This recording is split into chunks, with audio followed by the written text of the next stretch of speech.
How's it going, everybody? Northwest Hunter here. Got a really special stream for you guys today. How's it going, Bigfoot? Gonna get some housekeeping out of the way first. Okay, now, how do I get in on this? I want to talk to Sundial. Sundial, you want to do that, since technically this is going to be, well, let's start there. This is technically going to be a kind of test run for a podcast that Jacob and I are thinking of doing. I completely forgot of inviting Jacob or SlyLikeSai there. So Nezzy, if you want to take care of that for me, get him in here. I will still do the run of show and everything. Sorry about that, man. Let's do some basic housekeeping first, though. So first, again, hello, my name's the Northwest Hunter, otherwise known as Hunter. We got a fun stream to do today, but I want to talk a few things. We are going to do a 12-hour stream on July 18th from 12 p.m. to 12 a.m. the next morning, celebrating my 26th birthday. For that, we are doing a follower goal. If we hit 50 followers before the end of that stream, you, the community, will be able to pick a horror game for me to play. And that's scary, but that's going to be fun. I'm hyped for the birthday stream. Didn't we say the podcast would have gameplay from me? Bigfoot, we aren't there yet. We're working on something for that. Trust me, I have an idea for that. I'm working on that. So I'm going to have you sit out on this one, but I do have a very, very cool idea for that. Otherwise, I have, did we get Jacob in here yet? Doesn't look like it. Oh, we'll work on that. We'll work on getting him in there. Oh, wait, he's popping in there. First, we have my co-host, SlyLikeSai. Sly, how's it going? You there? No, I'm not apparently. Apparently not. There you are. I'm going to turn you up again. For our guests today, we have two amazing people working on a game coming out in the near future, hopefully, or sometime eventually. We have the creators of Somewhen. We have Nezzy or SundialShark. Nezzy, how's it going? Or SundialShark, my bad. Yeah. You're fine. I'm doing great. Perfect. And then we have Glitch, who uses a dev name of Hueless Hyena for his work.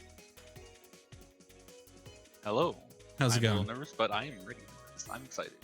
Perfect. We no longer need the music, so let's get rid of that. And Jacob, I don't know if you can see kind of what we've talked about so far, but up there you can kind of see some of the general ideas for questions we got going on. You're not exactly prepped for this as I would have thought. I completely spaced on that. I don't know why. No, it's totally fine. I figured I was just gonna join like right at the beginning.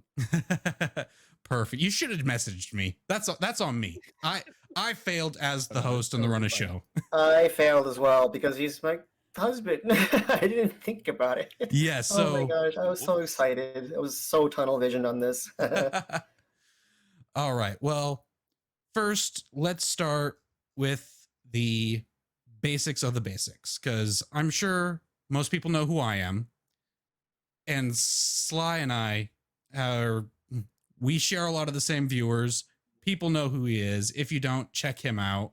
Great guy, great streamer, old friend of mine. But let's start. Nezzy, who are you? That's a loaded question. That's where I like to start.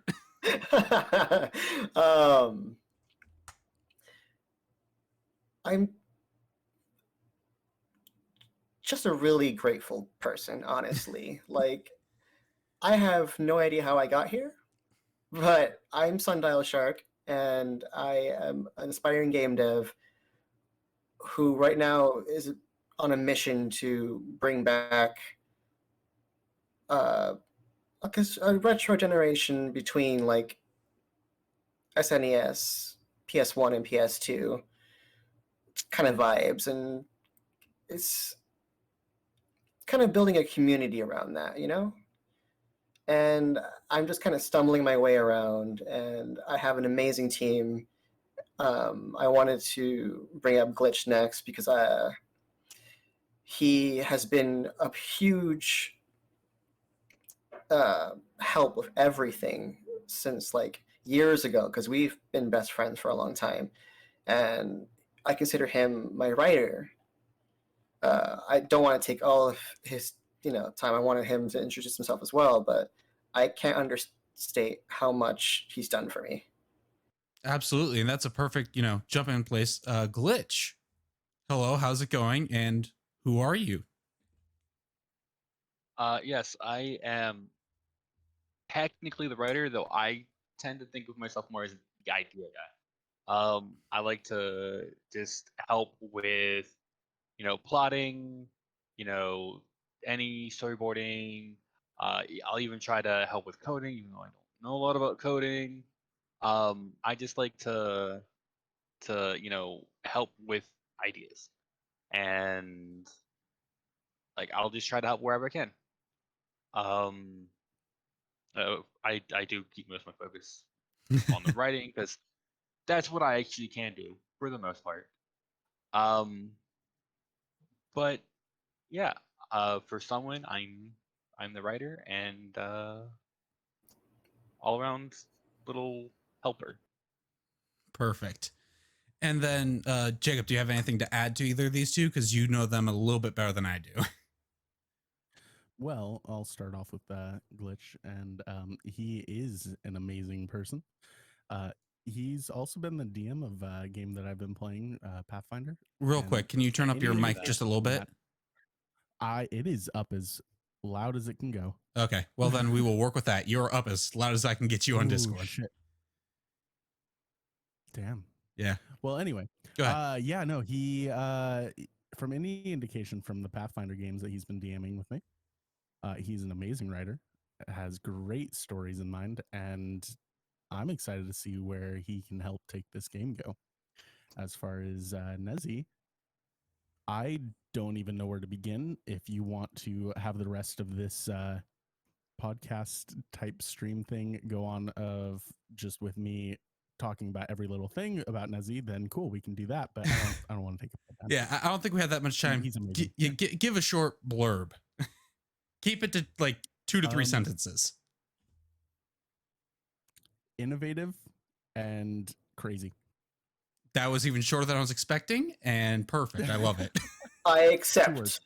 I do like to say that and I say this constantly. You can see it in the Discord even. Nezzy is a wizard.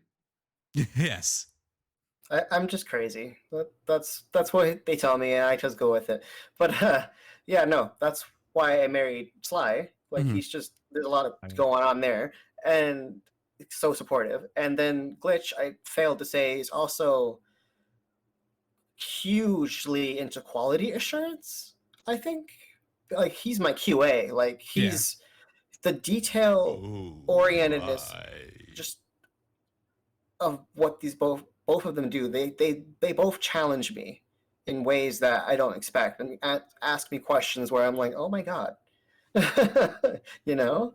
That's perfect. That's perfect. Thank you for that follow. I don't even know how to say that name. Solar and Oh, I know him. Okay, perfect. Do you know how to pronounce it? I do not. Perfect. Thanks for the follow. All right. So I thought this would be a great place. Proversed in the chat says everything I've seen of Somewhen is so beautiful, and that is an understatement. I love the look of this game. I enjoy looking at indie games. I don't play enough of them because I love indie games, and that is a good kind of segue to a kind of iceberg question I want to start with, which is what is a indie game that is out there right now that you would tell someone, hey, give it a try? Ooh, that's a tough one. If you want, I can start because I already had this prepped. Yeah, go ahead. I'm gonna go hunt down a link. Okay, go ahead. And this is for you as well, Jacob. So what I want people to go just give it a shot is a game called Moonlighter. And Moonlighter is another kind of pixel art game where your main job is you run a store for adventurers. You sell material, maybe weapons, stuff you would normally find in a dungeon. But Those kind of games. at night, you actually go into the dungeon moonlighting as an adventurer and you gather your own materials. So you go through a procedurally generated dungeon, 5 different dungeons, each with its own bosses and themes, and you get your materials, you take them back to your store and you set the prices. You have to watch trends, how people think about it, keep an eye out for thieves. There's so many fun, interesting mechanics. I've played recently again and found new mechanics that I didn't even know existed. So it is a fun game that just go give it a try. I need to play Moonlighter more. I've only played for about 3 hours. Right. It All right. sounds That pretty sounds fun. amazing. Yeah, no, definitely go check it out. I believe it's still on Xbox Game Pass as well. I know I'm not an Xbox podcast or a podcast at all yet, but I'm not going to stop talking about Game Pass. So check it out. I personally prefer it on the Switch because it's a great game to just pick up and play on the go or on a road trip. Fair. Sounds like it, honestly. All right. Anyone else have something ready? I have 2 actually, just real short. Yeah, I see one and I recognize it from something else we'll talk about later. These 2 games are from amazing friends that I have at Unique Indie RPGs, which is a small, well, not small anymore, actually. It's a pretty big Discord that has hundreds of people in it and a lot of project representatives. And the 2 that I'm really excited for, like I'm excited for all of them, but these 2 people have helped me out both emotionally and with coding, that I just want to talk about the sense of family. Both these games are a lot like Earthbound and other games that were around that time period, but they're so wholesome in the fact that family means quite a lot, like found family, where none or few of the characters are actually related.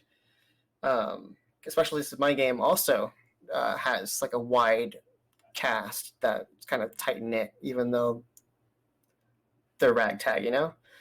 And I definitely want to drop these links in the chat in a second because I really enjoy these 2 games. The first one's Astral Guard, and the second is Hyades. So let's start with Astral Guard then.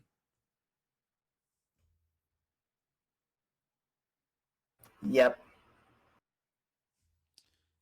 Do you want us to give a little blurb about this game, or do you want me to like just scroll through this? Go right ahead. There's a few key points near the top that. Okay. So, Astral Guard. There's a little trailer here. Let's see. Trailer design, which ties. Second point. I'm doing this on the fly, so I'm trying to see if they have a little blurb of what this game is about.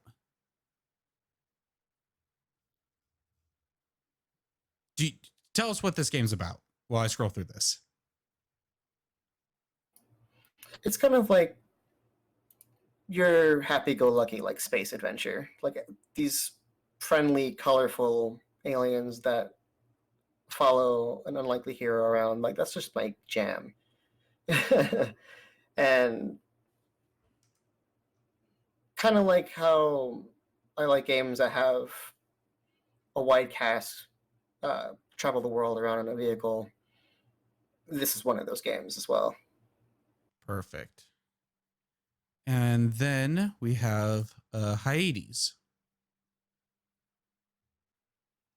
I already talked about their family dynamic, but it's a lot more earthboundy in that they kind of stumble upon like an alien force that gives them powers. Mm-hmm. But I just think it's interesting that these three high school kids, their older brother, who seems to be like the father figure in a way, there's just like a deep story with these characters. They all have different personalities, and they seem to stretch like you can interact with most of the items on the map, and they all say something like Really? toward the universe. And I find myself pressing A on everything because I'm like, everything has detail. Yes, please. I love that. And I was gushing about it, and we help each other out. We're both using RPG Maker MV. So I try to help with anything that he had. Like he comes to me with any questions. I'm like, let's do it. Like we just we made fishing possible in his game using the same scripts that I'm using. There you go. Because I wanted to see that. I wanted to see him happy, and I wanted to talk about these two projects so bad because even though I'm purposely knowing very little about them because I want to be, shocked from what I've seen from the both of them, I can't understand how much I love the art, the theme, the colors, even the music so far. Like I played the demo for Hyades. Holy shit. And it's really nice. Like it feels, they feel real. Yeah, that's awesome. Glitch, do you have one? Unfortunately, I tend to just stick to a couple games, and I don't really branch out too much, so I don't. Yeah, no, that is completely fine. I kind of sprung this on, so that's fine. I kind of answered for him, so it's all good. Yeah, you brought two to the table. That's perfect. Yeah, he had an extra one for me. It's fine. Perfect. Jacob, do you got something? Well, shit, I was hoping that Nezzy's 2 would cover me, but I guess I'll just drop this one here. So Game Dev Tycoon, it's kind of an older game. It's not old, but I am a huge fan of like simulation type games. Anything that's like tycoon-y, I love those. This right here is kind of relevant to what we're talking about too. Game Dev Tycoon is such a fun game. You get to just kind of create your own games, kind of decide on what kind of aspects each game gets, and you just try to run a business out of it. Yeah, that looks awesome. And it kind of shows, what it's like to grow up making your own games from the looks of it. I have the trailer playing if you guys didn't know. Yep, I'm watching. Perfect. It's on Steam. I know it's also on mobile. So while I've only played like 10 hours on Steam, I pick this game up quite often on phone when there's not a whole lot of other things I'm doing. So I've played a lot of this game. Nice. Well, perfect. Thank you guys. That's a nice little icebreaker, kind of start things off. Jacob, do you have anywhere you want to go next? I'm still kind of figuring out where we're going. So perfect. I know you guys kind of prepped a bit more. So let's. Yeah. So I kind of have under one of my main larger texts is just kind of some basic stuff. This is open forum. Those are just ideas of stuff we can talk about. So if you Okay. think of something, just jump right in. Perfect. So I guess we should start with the next line, which is kind of what I should do after an icebreaker is, what are your guys' role within SundialShark? Because SundialShark is not only your dev name, but it's kind of the business that you run, Nezzy. Why is he a Yeah. sandal? Sundial. My bad. Nice. I'm terrible at that. No, Quick side note. I'm dyslexic as hell. Hey, same. So sometimes it's I'll true. do that. Call me out. It's fine. I figured it was, on accident. So I'm just like, Yes. why is he a sandal? I'm a chancla. Oh no! Oh no. Please. Run away! I'm not ready for that. But oh gosh, I don't even know really what my role is besides the crazy one. Because I don't like calling Even the attention to crazy myself one very has much. a role. Yeah, that's lead true. designer, lead coder, lead most things. I mean, I wear a lot this of is your hats. game. Yeah, That would be correct to say, right? yeah. Like, oh gosh. So you're the best way I could think of it, if I had to answer for you, which it looks like I'm trying to, would be that you're the one wearing the most hats. Yeah, exactly. Just He's a lot of playing hats. TF2. Yeah. So so you do a little bit of, like, you do programming, you do some of the art, you basic idea of the game premise of the game. You are the man with the vision. Right. And I'm, I guess, the one trying to put puzzle pieces together, because I also go through asset stores a lot. And I'm a patron of a lot of artists who make it a living to make graphics. And they are so generous that I don't even know what to say. Like, I purchase their art and they're like, oh yeah, just use it. You can edit it, learn my style and add upon it, which is what I'm trying to do. Yeah. So Salil the Shaper, honestly, is one of the best people I've ever met. Like, the crunchy and juiciness of like the environment art that you see in Somewhen is by them. It's ridiculously good. Like, personally, my pixel art skills pale in comparison to theirs. So I'm blessed that I'm surrounded by artists like her, Final Boss Blues, and a lot of people that I draw inspiration from. So I just wanted to point that out real quick, because I know it's a misconception that I do wear most of the hats, but not all of them. Yeah. Like, No, absolutely. Like, there's only so much Yeah. one person can do. exactly, and that's where the puzzle pieces come into play.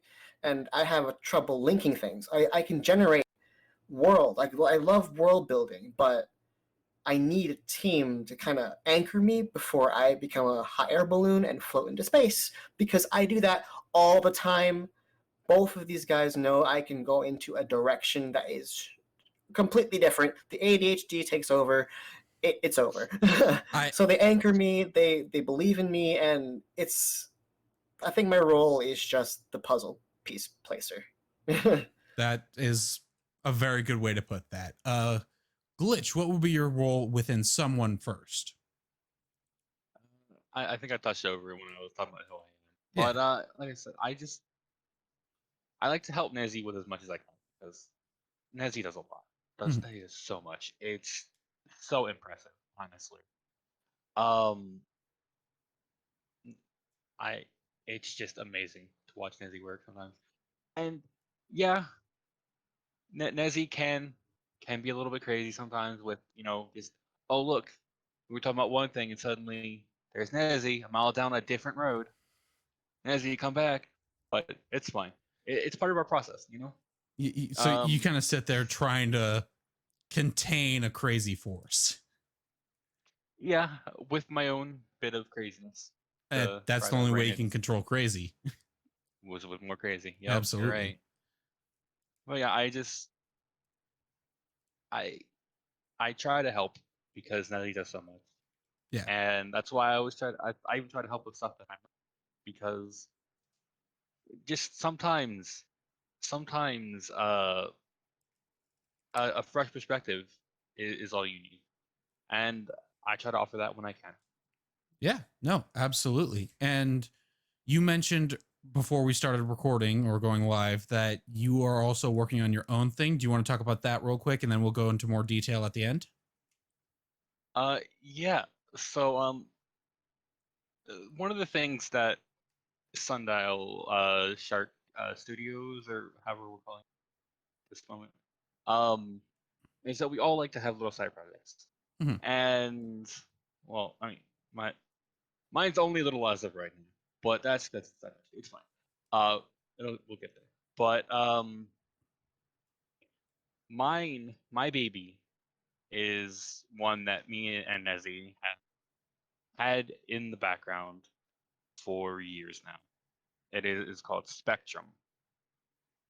It's going to be a kind of a halfway ground between like a Paper Mario kind of deal with a bit of like mystery dungeon. So like some generated dungeons that you go into. It's gonna uh, It's a It's lot to figure out on the definitely fly, isn't it? a yeah, little bit, yeah. yeah. Sorry. It's Not a problem. Again, go ahead and think about it. We are going to come back around to that if you'd like. for sure. What were you gonna say, Nezzy? Oh yeah, no, I was basically just exactly taking the words out of Hunter's Right. mouth for a moment there. Yeah, that's fair. I run this. Yeah. No, I mean, hey, you're on top of it. That's good. All right. Yeah, we can come back to that. Yeah, absolutely. We will talk about this before we end this portion. Alright. All right. Where would we want to go next?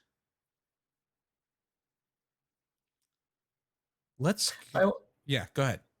I actually got reminded. This is something I forgot in the podcast that I was into. Then hit I it. brought it up late, so I'm not going to let that happen again. Because you asked at some point before, like, what is SundialShark in general? Like, Yes. why the shark? Honestly, You actually did answer that in the podcast you're referencing. Yeah, I did, but I wanted to reiterate on that because I kind of wanted to segue off of that. Go ahead. We try to, like Spectrum and Somewhen and Grimdry, which is another one we're going to talk about, we try to fuse two things that we really love. And SundialShark is, to me personally, a fusion of two things that I really like, which is the timelessness of certain games that I think that I mean, look at JRPGs in general. They lasted a long time. They still do. They still make them. Still great. And We're still sitting here talking about them. Yeah, exactly. And so that's the part of the clock on the shark's back. The shark itself, one of my favorite animals of all time. They have been since prehistoric time. They've been on Earth for a long time. So I'm like, why not an ancient animal with an ancient way to tell time? And I love time mechanics in games. Lemnis Gate that's coming out is, oh my god, I'm excited for it. It's just my jam. So that's where our niche is right now, I think, is just taking two things, making them have a baby, and see what happens. Perfect. That was actually exactly where I was going to head. Awesome. Okay. So I think, jumping right off the bat is tell us about Somewhen. This is the game we are all here for. Tell us about it. What is it? Speaking of right off the bat, that's the thing that our hero wields. Mm-hmm. He's a star baseball player that, is inspired by I don't like to self-insert, but like the typical Dominican teenager who lives in New York that is surrounded by the Yankees all the time. Like, you look up to baseball players, and when I was little, I did that because even though I didn't watch very much of it, I thought they were cool. So I'm like, why do I make this guy kind of like Titus from Final Fantasy X, where he's a star player, people look up to him, and then he uses his skills as part of his combat mechanic, his deadly aim and stuff like that.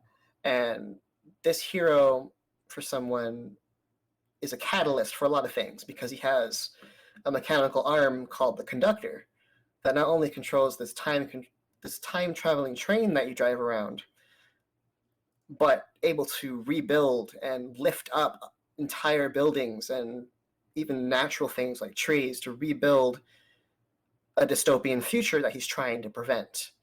That this fate that sprung upon him all of a sudden because of one fateful incident, which is actually what's going to be part of a demo that I'm planning. That's going to cover a lot more of the plot, more gameplay, because I know it's a little low on that front. I know there's a lot of front sprites that I'm showing, a lot of environment art. I'm trying to feel around to see what clicks, especially in the UI department. That's my favorite thing. But Somewhen is about just trying to rebuild a shattered future that is being kind of accosted by this like weird force. Like there's someone in the background that really didn't like where things were going and is just trying to ruin everything by destroying the origin points of certain people, just wiping them out of existence. And that was actually Dark Cloud 2's premise, but I want to expand on that. Like, this person's negativity is so bad that sandstones, that these crystals that are charged with human memories get corrupted, and they turn into what's called the Grudge. They're just like the Heartless from Kingdom Hearts, where they're just malice. Some of them are kind of dumb and docile, but most of them are dangerous. And they all have a color scheme. Every character that you'll find in this game are either blue, purple, or red, defining a type. And those types are super effective against each other in a circle. And it's a lot of information. I'm actually building a website now I have the rights to explain in detail the mechanics and everything. I don't want to go over everything, but the general premise is that you are going to go out to these 4 towns that are completely barren because the origin points of these places have been wiped out of existence. And you are going into these special dungeons that go into the past to see what that place exactly was. Bring back recipes, build back your world, basically, and try to improve upon it better than the original version would have been, and see how age affects the buildings that you've placed and the NPCs that are born from their ancestors. You go back and forth between time to see what your personal decisions have affected the future, and then continue on from there. That sounds amazing. Glitch, do you have anything to add or expand on with that? I think that this game is also going to be touching on family, kind of like Nathan was talking about with the other games that he was bringing up. And I mean, it's not always about your blood family. It's sometimes about the people you find along the way, along your journeys, and who you choose to be with. You know. Absolutely. Even the hardest to read person is one of his best allies.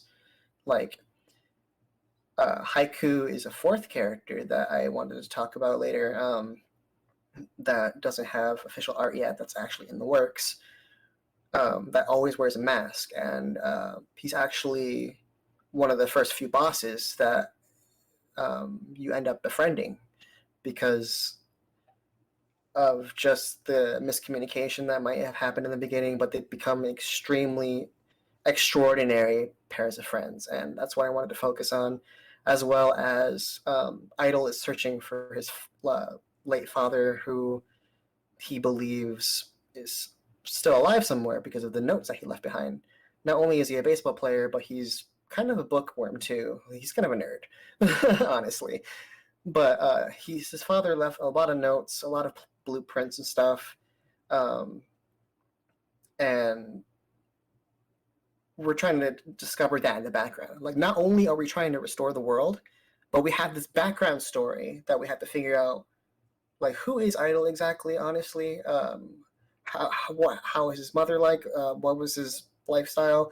Without boring the player either. We're like, we go through this really rapidly to get a good idea, we move on. And then we try to uncover the secrets, let the player reach around and see. And there's multiple endings too. So there's going to be multiple endings so that if you don't meet all those requirements or find all the things, that's fine. Like, you can always go back anytime, nothing's missable. And you can kind of build a record to try to get that 100%, to understand the story better. And I think at that core, that's what every JRPG player likes, right? Like, I just want to make something that's fun, that's discoverable, that's not goddamn missable. And just, I mean, if you do miss something, go back in time, whatever, you know? That's why the game also has a unique dungeon system that's stage-based. You can replay them, the treasures change positions. Sometimes the enemies do too. Some of them are mini-boss stages, some of them have puzzles. And the further back you go into that dungeon, the further back in time you get, and the better recipes you get, more materials, better ways to get materials. Come back, take a break from fighting, and build. Just chill. Wind down. And then repeat the cycle until you're satisfied that you can move on to the next chapter knowing you did what you could. Perfect. That sounds like an amazing idea for a game, and I'm so glad that you are tackling this project that the more you talk about it, the more I just sit here going, how? Me right. too, honestly. Yeah, I bet. Jacob, you had something you wanted to ask. Yeah, so might be kind of a loaded question, but Load it. few questions actually. So first off, what's the reason behind you starting this project, this one specifically? Honestly, it's so many reasons, but the first one is I'm trying to prove a point and kind of have a legacy for my dad. When he passed away on my 12th birthday, I was destroyed because now it sounded like a movie, you know, like, who does that happen to? Really, on your birthday? Like, you know? And I'm like, nah.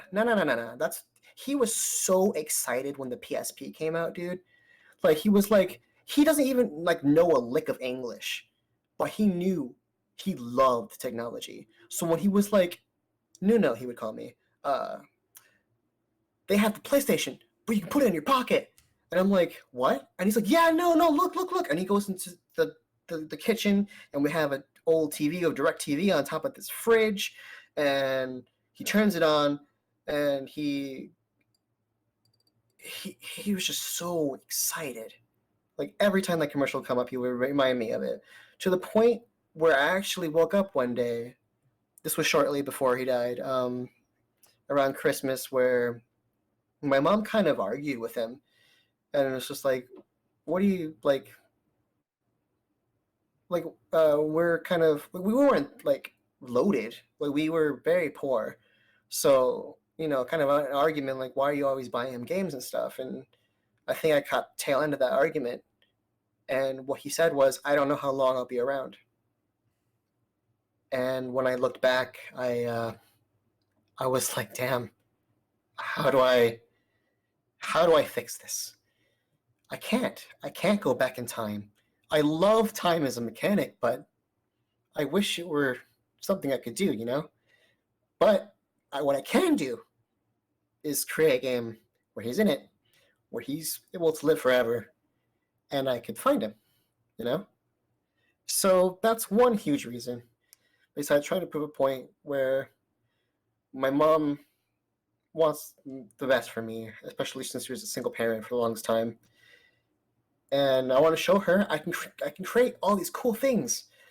You came into America for a reason, you know? Mm-hmm. And I'm her only son out of 5 that was born in America. Like, my siblings were born in the Dominican Republic.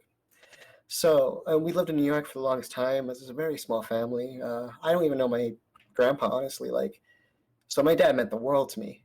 So does my mom. And actually, one of the heroes in the game is your mom. Because in the Pokemon games, I always wanted to kind of battle with them, you know? Mm-hmm. Like Diamond and Pearl were huge to me because your mom competed against you in a contest if you played the contest parts long enough. And I was like, dude, let's go. So I'm actually designing her because she's older. Since I'm her 5th child, like I'm pretty young, but she's getting there. And I modeled her kind of like her, and she's a lot more pale now. And in this game, she has a cane gun. So she's awesome. She's long ranged and amazing accuracy. And I even made her hair fluffy, kind of like Idol's, where they're both fluffy and white.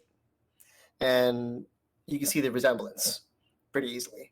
You can even see it in the father when I do sprite them, but I kind of want to keep that a secret. Yeah, no, absolutely. Keep that one in your pocket. I did not know that there was such a story to this. I was not prepared. You hit me in the feels. I about teared up on camera. Dang.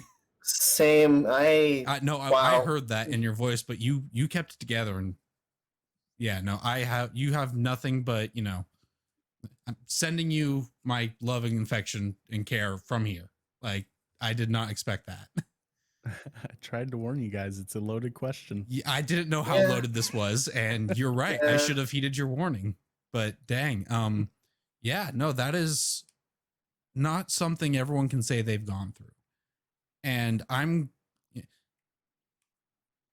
glad that you're taking such an experience that is, you know, obviously put so much onto you and doing something creative with it.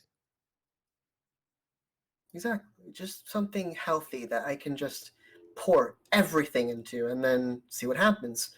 I don't really care about the money. It would be nice, but like seeing people like genuinely interested in something that has layers like this that I didn't even know I was capable of doing is amazing. Like I got imposter syndrome hard, dude, in February. For months, I just didn't do a thing because I was so depressed and not believing in myself. Like this is not happening. Then, you know, my teammates constantly remind me of who I am, and something clicked a while back, and I'm still trying to find myself out. And, you know, because we're still young. We're in our 20s, and it's important to just kind of take a break, and which is why we have multiple projects. I'm actually encouraging a monthly target, like, focus, so that we don't burn out as hard as I did. Mental health with game development is a tough one. I wanted to say that real quick. Absolutely. Because you can crunch yourself pretty easily by mistake. And I let myself get tunnel visioned, like, no, I have to do this, I have to do this, I have to do this, that it didn't become fun anymore. And I was crushed by that. But then I remembered, you know, the real reason this is going on, like Jacob asked me, like the loaded question. And that driving force is like, okay, we have all the time in the world, chill the fuck out. You know? Absolutely. So my sister says that to me all the time. You know, that kind of leads into the second part of the question that I had, though. I mean, honestly, that was a lot, and I did try to warn you guys. It's a loaded question. Yeah, you did. So with all of that, and I mean, how deep that story was, I do want to know what your vision is for the future of the project, as well as like where you want to see it go as a game that you want to put out into the world for other players. Personally, if I had the ability, I want a goddamn franchise. Do you know how badly I want a Dark Cloud 3? Like, so bad. Like, I would cry if Level 5 was like, just kidding, we are going to work with America again and Sony Entertainment and then have a Dark Cloud 3. But that's never going to happen.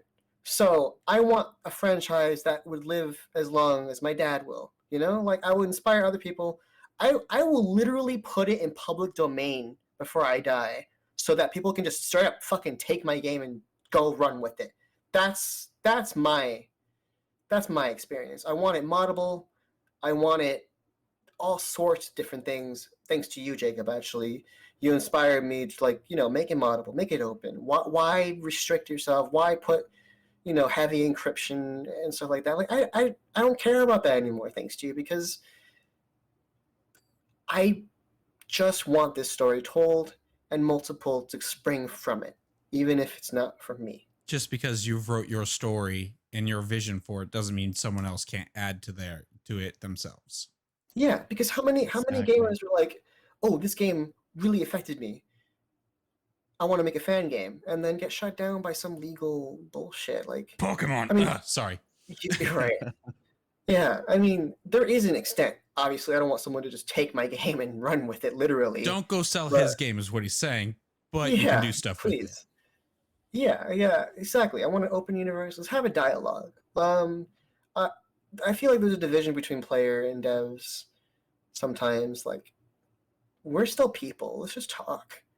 Like, how many times have I talked with someone and I get inspired all of a sudden, and then the very next hour, I just produced you into a character. I don't know what you're talking about. Yeah, What could that mean? What could that mean, What right? could that, So I think that might be coming up later, I assume. Oh yes. But I think Bigfoot's a little jealous in chat. Oh, he doesn't know what's coming. There's something in the works for that. We've discussed it actually in great detail, and I'm ready to design them because, oh boy! But I don't want to get too excited. Yeah, no, stay on track. Oh, exactly. Train pun! Dang it! I get it. Okay. Oh my goodness. All right. Well, I guess, you know, while the question directed for someone doesn't exactly fully translate to you, Glitch, what if about your games or your projects? Like, tell us about that, and, you know, why you did it and what you want to see going forward. Well, as far as like what I want from someone and why I'm doing this is, honestly, I love helping Nezzy. Mm-hmm. I love world building as well, and I want to help him, help her. Sorry, and I just want to. I've always loved telling stories with Nezzy. Like, that is something I've always loved to do, and that's what I want to do. And as far as my projects, it's honestly a lot of the same. I just get so inspired, and these worlds build up, and I want to tell these stories, and I want someone to enjoy my stories and find something that they can put time into, and and and after they're done, hopefully they finish, you know, and just step back and say, wow, you know, like I just wanna share stories. It's that simple. I mean, that is a very good reason to work on a project, and you chose a very good industry to do that, because you can tell some amazing stories in video games that you can't always do in a book or a movie. Right. And that's something that's so great about video games, is that they are the most interactive form of media we have. And it just allows for greater impact for the players. Yeah, no, absolutely. And, you know, just hearing about both your projects, I can't wait to see what those interactions are going to be in the future. I'm very excited for everything that we're doing. Even some of the projects that some of the other members are doing that I personally don't feel like I can add anything to, but I still watch what they put out. Yeah. and what they're doing, and I watch it. I'm excited for it, even if it's something I don't feel like I can help with. Like I still want to at least silently support. Yeah, no, absolutely. And sometimes that is what, an individual or a small group needs to push through their game. Mhm. So I guess the next question, which can both be, like physical or looks and writing wise, is what are your guys' process for designing or making a character? Ooh, this was a fun one. Kind of like the question I asked you. I ask a lot of people, with permission, of course, Of course. to use their likeliness. And what I frame it as, sometimes they don't see it coming because I just do it. I ask them what their favorite color is out of blue, red, and purple. And I ask them what their favorite class or job is in D&D, Final Fantasy, anything like that, if they're that type of person. And sure enough, most people are. Weird. They Your know who they friends and are. people that you talk to like similar things. Weird.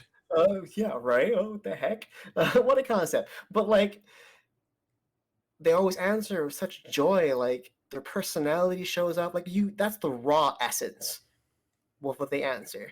So I'm like, okay. Especially in your case, you didn't even have to answer because I'm like, I know what this dude wants. I a didn't Kingdom even Hearts know what I fan. wanted, and you already knew. Yeah, I was just like, all right. So let's do we'll that. circle that back to that part because we're going to talk about that immediately after this. But let's hear what Glitch has to say about that. I like to make fun characters that make an impact. And if I streamed my D&D, or well, not D&D, it's not, but it's close enough. If I streamed my sessions like I want to, and I keep saying I'm going to do, you could see some of the favorite characters that I love in that, and just how much presence they have, and just like just care. I just like the characters that are memorable, you know? So what would be a character you've made so far that really sticks in your mind?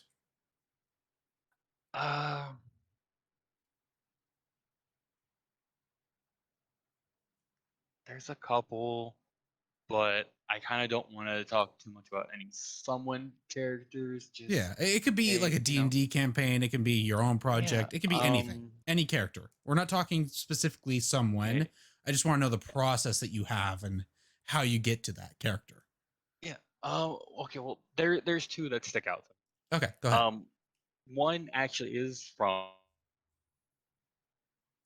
an old project with Nezzy. And that is a character. And this links back to how Nezzy was characters, because this character was my character. At least that's how it started. This character was based off me.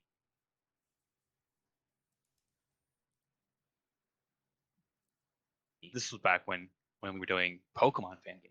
So this was a while ago. Oh, that was a while ago. Yeah. And Nezzy asked me, like, what trainer class? And, I don't remember.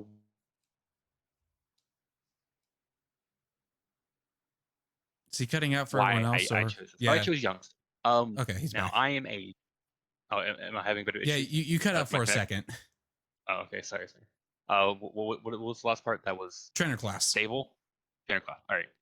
So, for some reason, I picked youngster. I don't remember why, but I picked youngster, and this character that was supposed to be me in game, ended up taking the life of their own.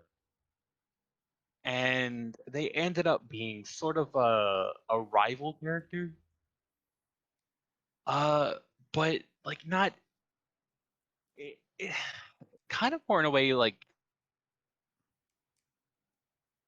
more like Barry, Okay. highly energetic, still your friend, but someone who would push you, right? Mm-hmm. And this little child, who ended up having this, And he's gone for a second again. 1 second. and just Welcome getting some back. easy Welcome back. sympathy. Oh, okay. I'm sorry. If you need to, you can drop out of the call and jump back in. That might fix the problem. Yeah, let me do that real quick to see if that helps. Okay, not a problem. So, Jacob, you've seen some of these characters and kind of worked with it. This artwork looks amazing, honestly. Right. I can't believe it. Sorry, just filling in time. Go ahead. It's fine. Yeah, I do agree. The art is great. It's so good. Yeah, but this character ended up with like a heavy backstory because you easy sympathy points, easy memorability. Mhm. You sometimes you just gotta lean into the tropes. Yeah. Like they ended up being such a integral part of the story for a little character, a little cameo for me. That wasn't intended at all by neither of us. And the characters ended up taking on their own life and their own role in the story. And I love that character so much. Even though like they will likely never see the light of day, right? Yeah. I mean, And the idea is there in your head. It's going to always be with you. And one day you might find somewhere where maybe not exactly a Pokemon fan game, but a character very similar or inspired by it could come back. right, yeah. So just having that idea is huge. Yeah.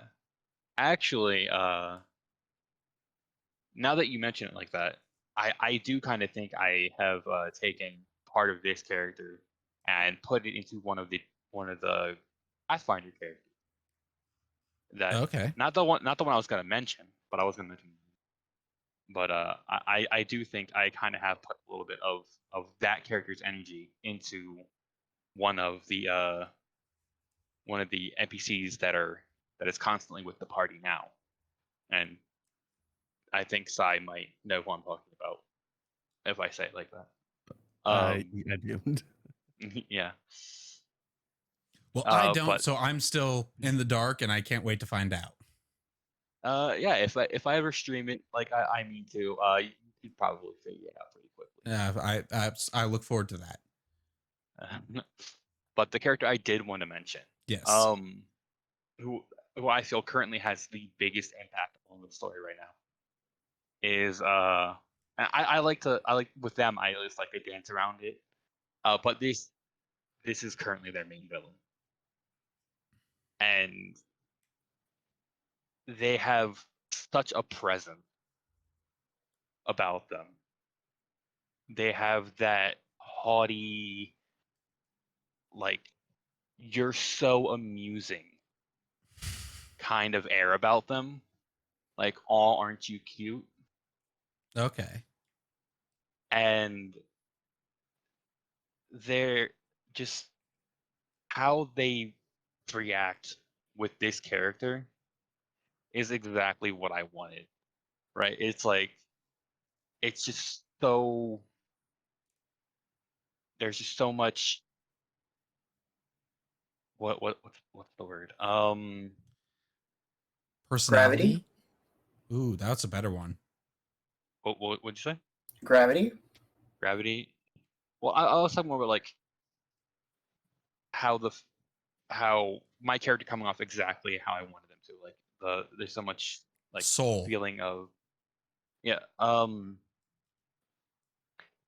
it's just he has a word in mind. He just can't find it.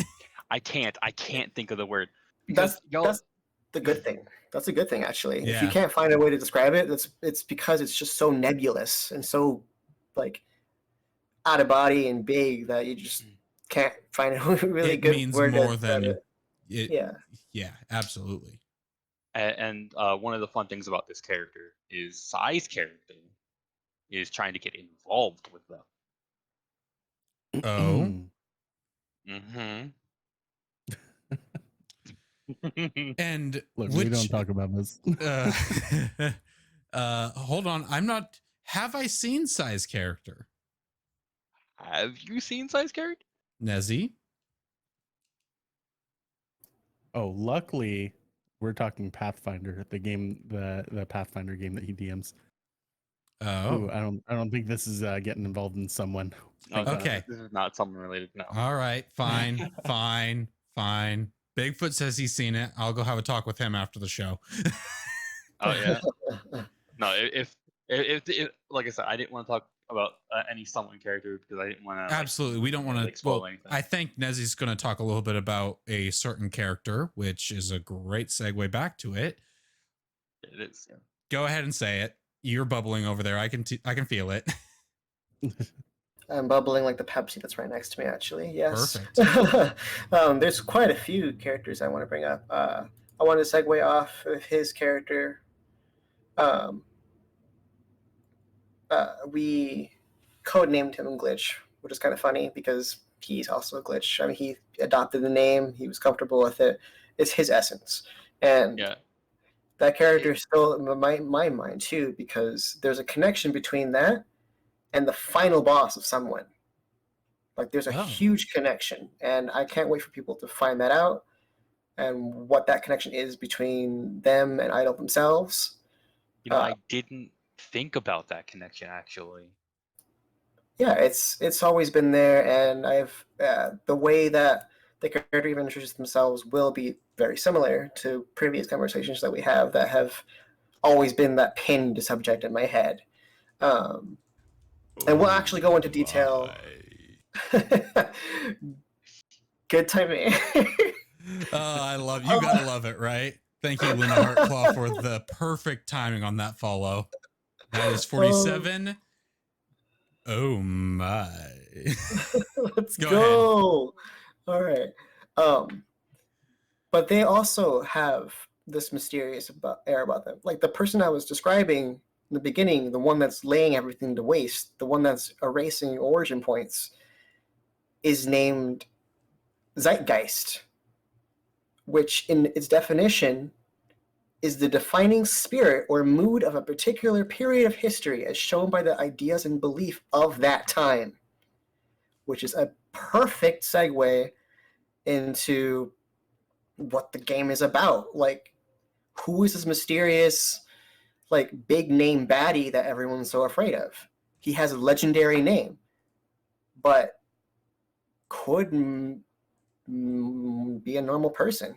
And it's very nebulous and nerve-wracking to find out, like, who, like, in Dark Cloud 2 and Chrono Trigger, respectively, Emperor Griffin and Lavos were both huge name bosses. For the entire game, they tease you, like, with the name over and over. They have this dramatic music on the organs, or... It's a Kingdom Hearts Ansem situation. Exactly. And it's amazing. JRPGs that do that, love it, because it's always a background threat and a question. And it's the main question, like kind of like who the heck is Calamity Ganon, you know? I love that stuff. All we hear about is this big bad, and you have not met this character yet, but you just keep learning more and more and anticipating the eventual climax of meeting him and what is going to happen. Exactly. And the destruction in their wake and the people that get affected and things that just spiral out of control. And it's just cool to uncover that, patch it up, and have this cool superhero story that I've always wanted as a kid where I can fix time. Screw this stuff. You know? Like that's what the train's for too. Because just like SundialShark, I want to bring people with me on a large journey. So quick side note on that one, because that's a perfect place to jump in real quick before we go back to actually looking at some of the art we have here. Why a train? Why did you choose a train for your mode of transportation? Not only is it directly inspired by Dark Cloud 2, which also featured a train and a time traveling one, two separate ones, but they were like the thing that I just loved, because growing up in New York City, and traveling by train all the time just to get from point A to point B, you see some interesting people. You see breakdancers, you see artists, you see people trying to sell you some fruit gummies for $1 for some reason. But it's a little more than a fruit gummy. Right? But like, honestly, I kind of miss that. And at the same time, I don't, because it's really bad now with a lot of people and COVID and all that. But besides that, I like the romanticism of taking people aboard. Like, let's go. Like, the way I did it, I moved from New York City to basically Seattle, like across the entire country, just to be with Jacob. And Oh, how cute. it's Agreed. it's been 11 long years, dude. It's been amazing. But like, I want to be on a journey of other people too. I want to take Jacob, I want to take you, Joel, Ellie, Glitch on this awesome adventure. Like, let's go. This found family that I have over here in Washington is nothing that I've ever imagined. So why not have these special NPCs that you take from the main town, which is deteriorating, by the way, into the towns that you built, and give them, their preferences, what they like to do. Maybe someone just likes being around trees more, and they reward you. They give you, they give you the keys. They give you more options. Some of them, which is another segue into this next topic, was actually a question.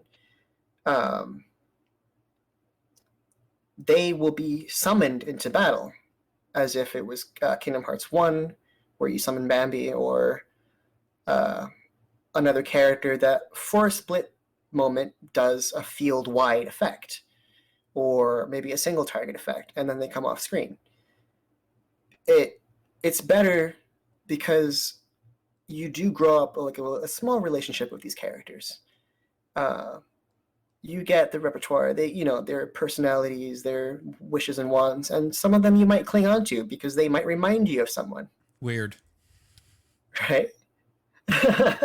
And why not take them with you? Like, they'll give you like a little pendant, summon them whenever. I mean, it'll cost a lot of MP, but it's going to be worth seeing these cute little animations that are unique to them.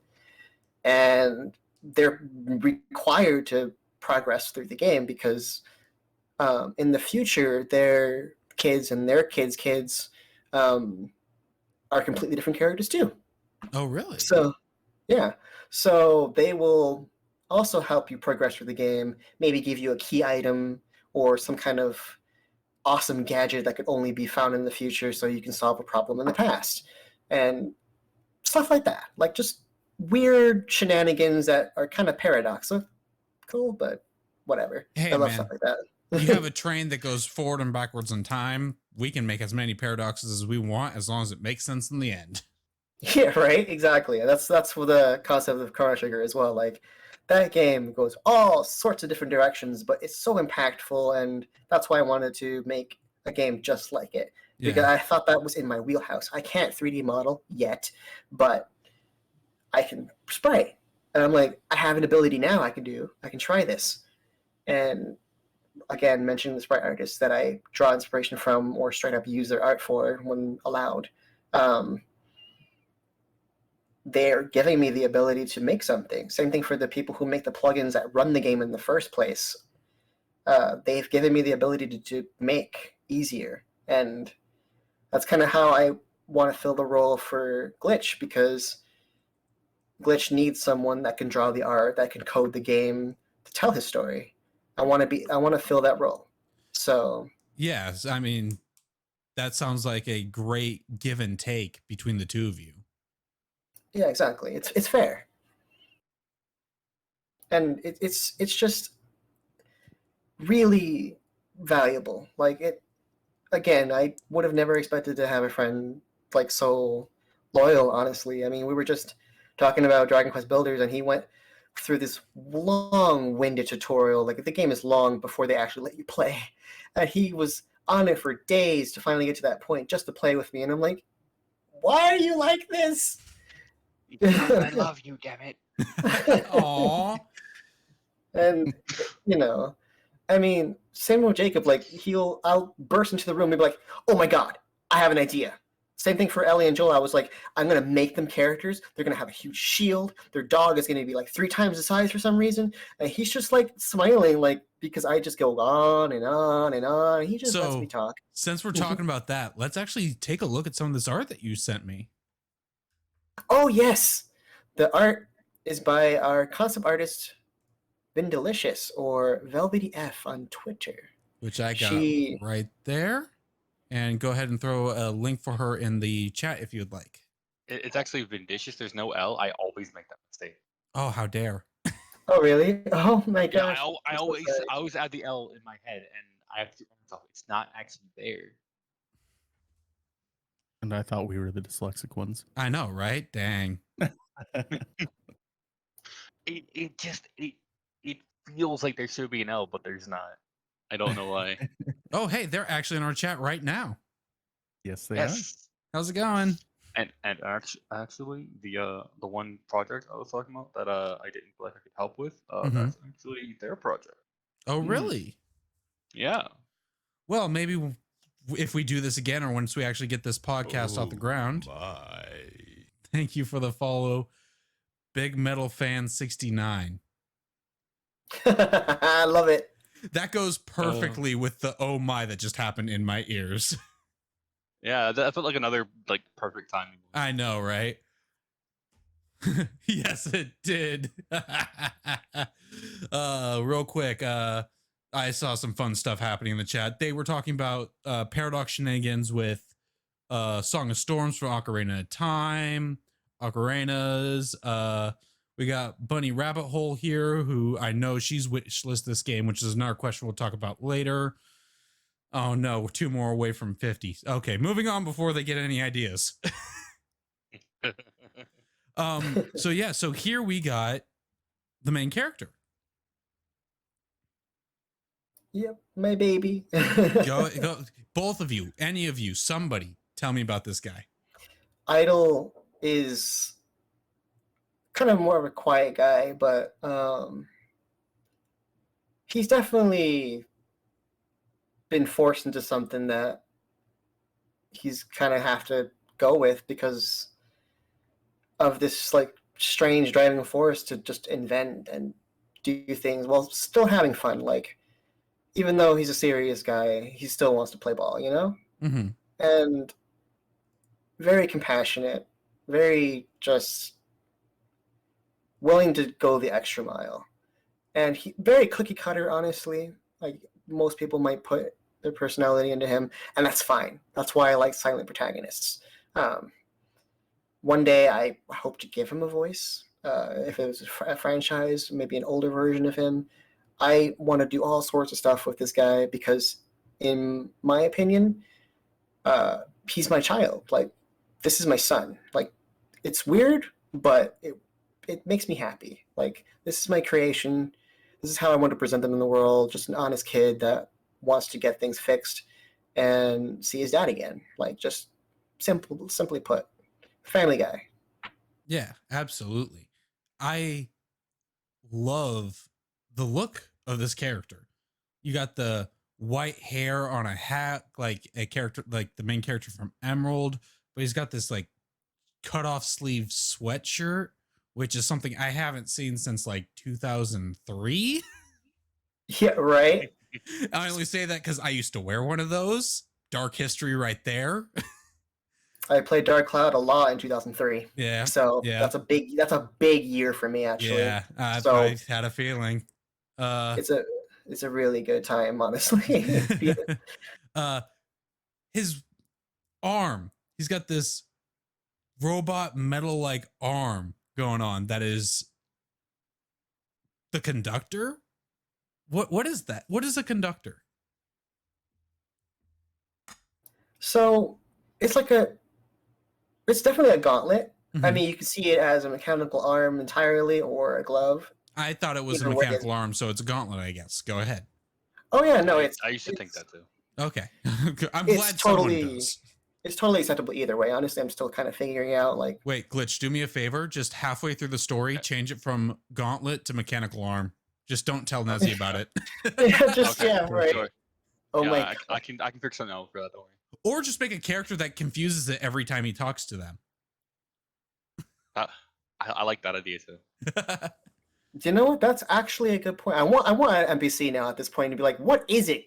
Is it your arm, or do you feel? Are you Every the Full time- Metal Alchemist? Yeah. Are Every you- time you talk to them, they just get it wrong each time. It's like, it's an arm. No, it's a gauntlet. I told you that. Okay, so it's a gauntlet. How's that mechanical arm? Does it itch? It's an arm. What happens if I poke your mechanical arm? Do you feel You this? mean the- It's a the gauntlet. Yeah, but so do you feel it? Oh, Bigfoot saying make it my No. character. That's not my call. They can write it however they want. I just gave you free food. I actually It shared. sounds like a fun running gag, honestly. Yeah, no, absolutely. But take my ideas and run with it. Go. I'm here to help and hype the game. It's actually a pretty meta reason as to why I chose a glove. Actually, I just posted a GIF of the cursor, which is exactly the hand that he uses to build stuff with. Most RPGs have a glove cursor, so I decided, why not I make that an actual thing where you see the cursor, the gloved hand, pick up and move buildings. That's He actually uses pretty telekinesis. Yeah, it's really meta. I loved the idea ever since I came up with it, and I can't wait to keep showing it off, because when you grab buildings, the graphic actually changes, so you can see the clock on the back of his hand, and it actually grabbing the thing. no, too far. Give me control. Boom.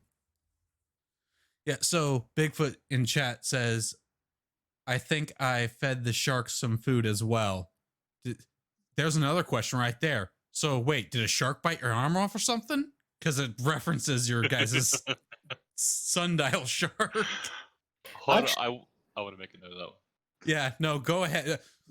Glitch, I think me and you just need to sit down. I'll pitch you ideas and you can write stuff about it. Sounds awesome. I can actually talk about the demo a little bit right now, actually, because the topic is how he got that arm. You start off without it.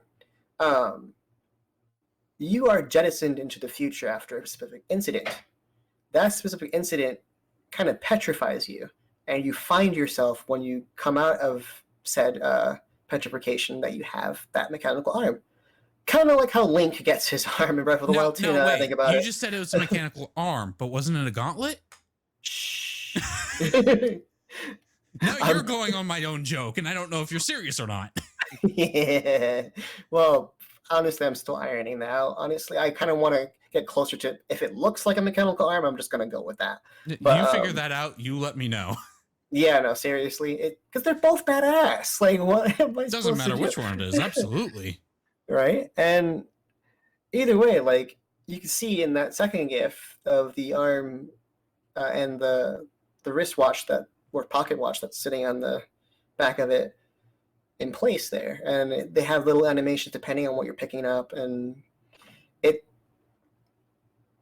it's just a neat concept. I'm going to have Idol have a cool animation of him raising his arm to use telekinesis. And like, at one point, we had a discussion that if this was a franchise that eventually went 3D, I would love for Idol to be able to talk in sign language.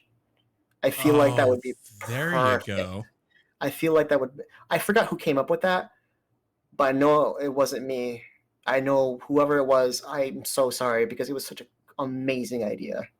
I mean, you could lay the groundwork now and make a reference somewhere about sign language with Idol. Oh, yeah, for sure. Like, especially when you're answering yes or no and you nod your head, and the more complex questions, I want someone to be like, "Oh, I know sign language." Yeah, Um, that is but a yeah. cool idea. So Thank you. moving on, we got this big guy. He's a very dependable friend. His name is Ode. Like Idle, he is named after a literary term. It's a very long poem, and he's the party shield. He's goofy, basically. Perfect. He's the tank, most HP, a little slower, but intelligent as hell. So not He's- goofy. Simp bait. Yeah, a lot of people really like the design. This is a fan favorite. Yeah, this One looks of- really good. Definitely a himbo, as Vindy said just now. And I didn't say it. and he's I'll believe the artist. yeah, exactly. And I still have some beta animations that I'm still working on where he throws the shield and gets it back to him like Captain America, like, you know, and he aces in electrical magic. He's kind of like Ganondorf in a way as well. Ganondorf, goofy, intelligent man who's Yeah. looking good. Alrighty Oh, then. You can see why they're going to be a popular character. Yeah, I see. Frisbee boomerang shield. Understood. Exactly. Thank you, Bigfoot, for that one. That's exactly how it works. Thank you. Actually, let me see if I can dig it up real quick. I have something called a game dev GIF folder that has everything. Okay. So Glitch, what's it like trying to write stuff around these characters that kind of already have a look and a personality? Like, do you write the personality for these? Do you take inspiration from what Nezzy or some of the other teammates have done? Like, what's the process for that for you? Well, I've helped a little bit with some of the personality, but a lot of the time it's a collaborative thing where we like sit down and just talk it out, and we'll just figure out like their personality and like try to figure out how they would talk, what kind of mannerisms they'd have, and just like work with that to figure out like how to write for them, like how to try to get across their unique personality, you know? Yeah, absolutely. And honestly, that's one of my favorite parts is the collaborative thing, where you're bouncing ideas off of somebody, and I think that is one of the best ways that I work, and that's why I love working with Netty so much, because we just bounce ideas so well. Yeah. So I've been throwing up these graphics as they come in. Wait, hold on. You throw the shield, and then you do a little shield rotation to re-grab the shield, and then the dude dies. He just kind of That- explodes. Just destroy this man. It's like, oh, by the way, not only am I going to bop you on the head, but I'm going to, go around you for style and then Thanos snap you into oblivion. Yeah, that sums him about right. Oh my Dang. God. There's actually an even older GIF of that. Oh gosh, this one's very aptly named. Holy shit! Uh-oh. Where I found plugin parameters that makes attacks go randomly. So I thought, what about a random thunderstorm? Oh, And you can see the no. hitbox of the thunderstorm hitting the enemies. So high damage, low accuracy. Exactly, just like Thunder from Pokemon. There you go. I And guess I that. think this is a good example of how something I think we kind of skipped over just a little bit is that the colors do correlate to elements, with the purple here being electricity, thunder, lightning, red being fire like you'd expect, and blue being ice. So each character with those colors and each enemy with those colors corresponds to that element in some way? Exactly. Yes. And you can pinpoint their weakness without having to go through menus. Just look at it and see, what it is, but it is also colorblind friendly, where I'll still have icons to represent them very distinctively. So it's Pokemon if they stuck to the first 3 starters. Pretty much, yeah. And you can always think Triangles. of it as a circle instead of a triangle, because it is a triangle, but the way they affect each other is clockwise, depending on the color of the sky. So think about it. From day to sunset to night is blue to red to purple. So they affect each other that way. And as night fades into day and so on, it goes in a clockwise formation. And I'm going to have a graphic soon explaining the 3 elements like that. Interesting. I thought it kind of made sense. Yeah, and no, still that kind is of time related. Yeah, no, that's very interesting and cool concept. And then I guess we go to this guy. I'll wait for you to catch up. This guy's definitely one of my favorites because based off a friend in New York that I wish I met sooner before I moved away, because he's just an amazing artist. Hopefully down the line, when I have funding, I can hire them as an artist because I believe in them so much.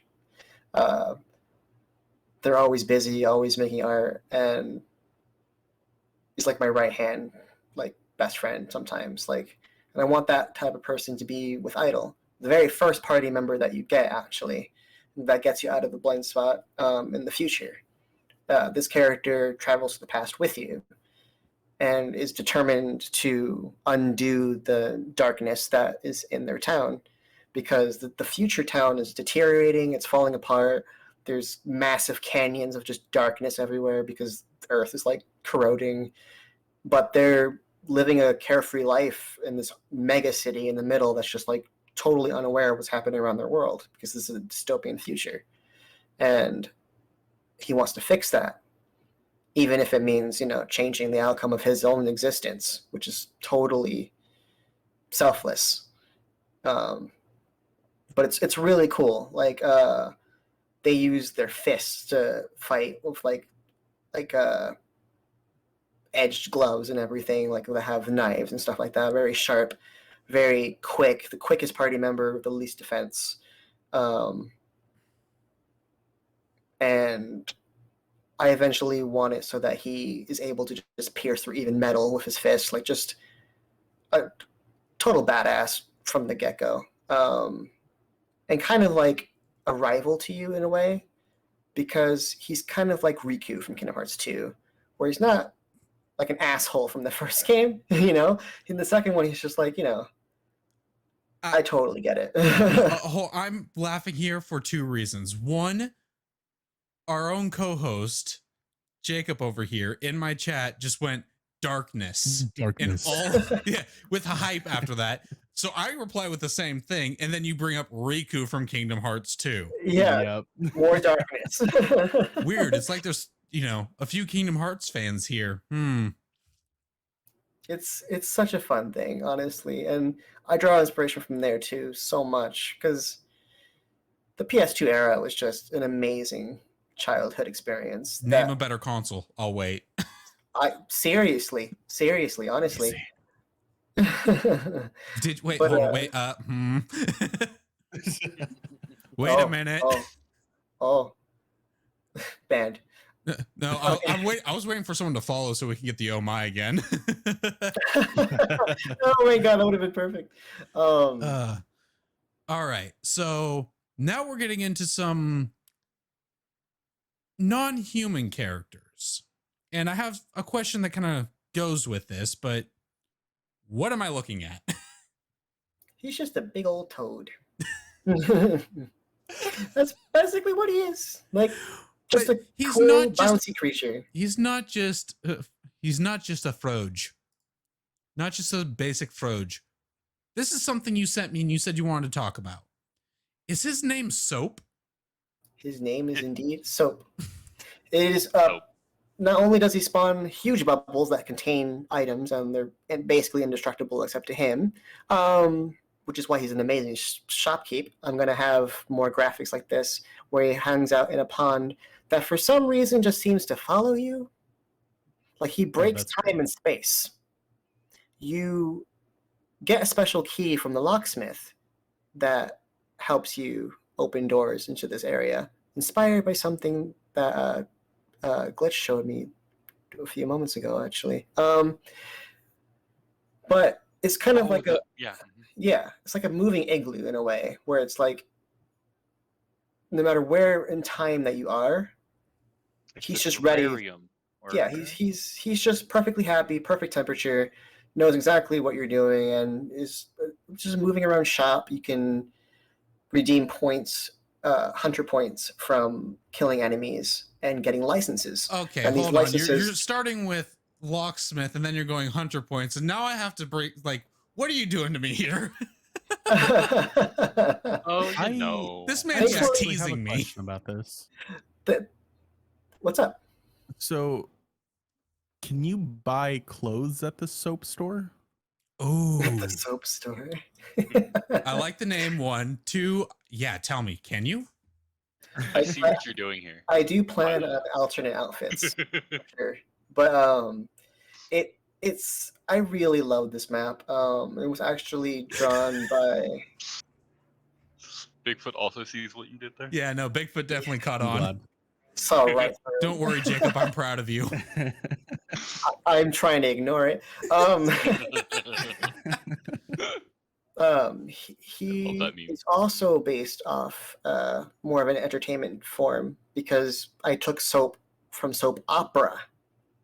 He has a very interesting background that's a little dramatic, but he comes off as this cute character that doesn't seem like he has very many layers until you find out why he's a toad.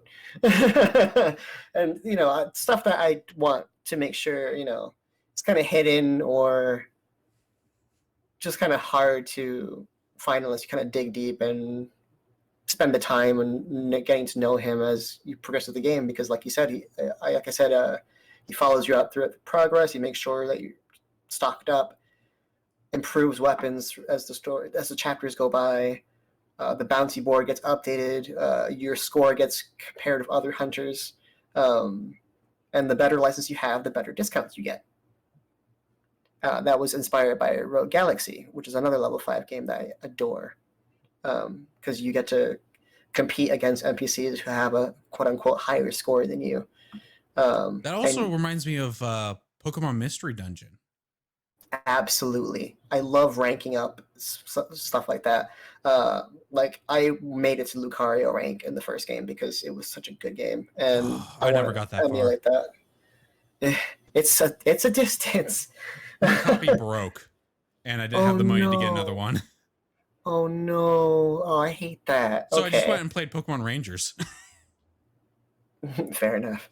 But yeah, like, he's also based off my real friend who goes by the name Toady, and I love that. He's kind of like a skateboarding dude. He's very chill. So I'm like, why don't I have a character? Radical. Yeah, give him sunglasses. He talks just like him. Says "oi," and like says in an accent like that. And he loves it. Like, when he talked about himself, and he wants to be a game dev himself as well. I wanted to make something a reality for him as well. Like, I hope to hire him too, honestly. At this point, you're just buying all your friends. Basically. What I do too, it's fine.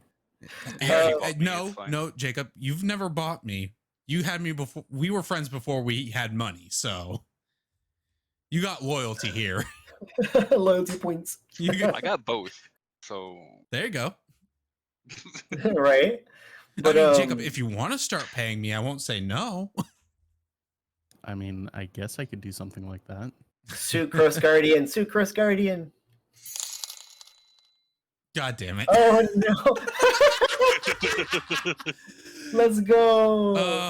Hold on. Let me just Oh, look, you just bought a shout out. Oh, you did not have to do that, but I appreciate know. it. I expected it. I hate it because I was going to do the same exact thing. Nezzy, don't do it. I'm going to end up paying you at some point because I want help with some of my graphics and overlays at some point. So don't you start paying me. Sure. You'll just be getting your own money back. Fair enough.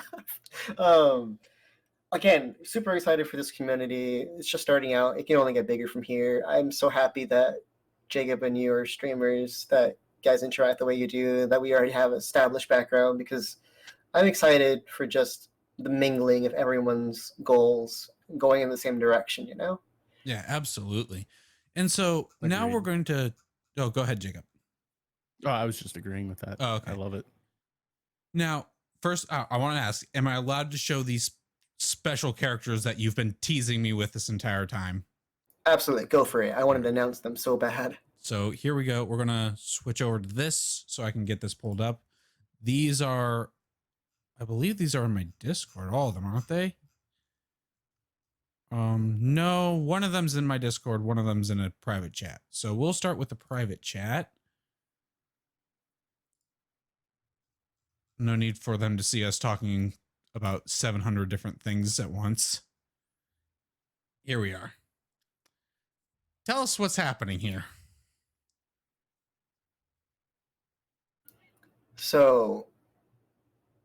these two glorious humans and their amazing dog, which I came to finally meet when they were over, are just amazing coworkers and amazing friends. And a long time ago, I asked them the personality questions too, and they answered their favorite color and their favorite class. And for months, I was like, okay, how do I do this?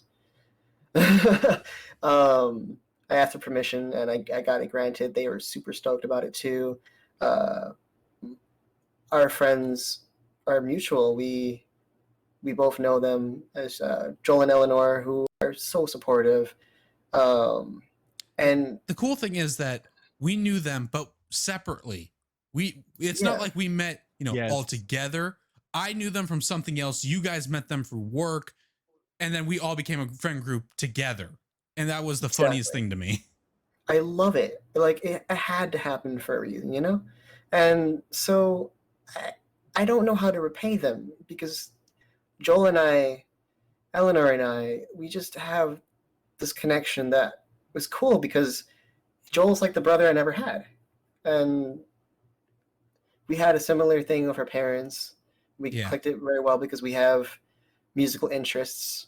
And we love JRPGs too, and cute Nintendo games, Slime Rancher, stuff like that. And so do you. And hi. So it's like, what is happening here? All these things are lining up. Okay, this is the best I can do to repay them and repay you. Yeah. So really quick, before we go too far, I have a comment for Glitch to help me out with something.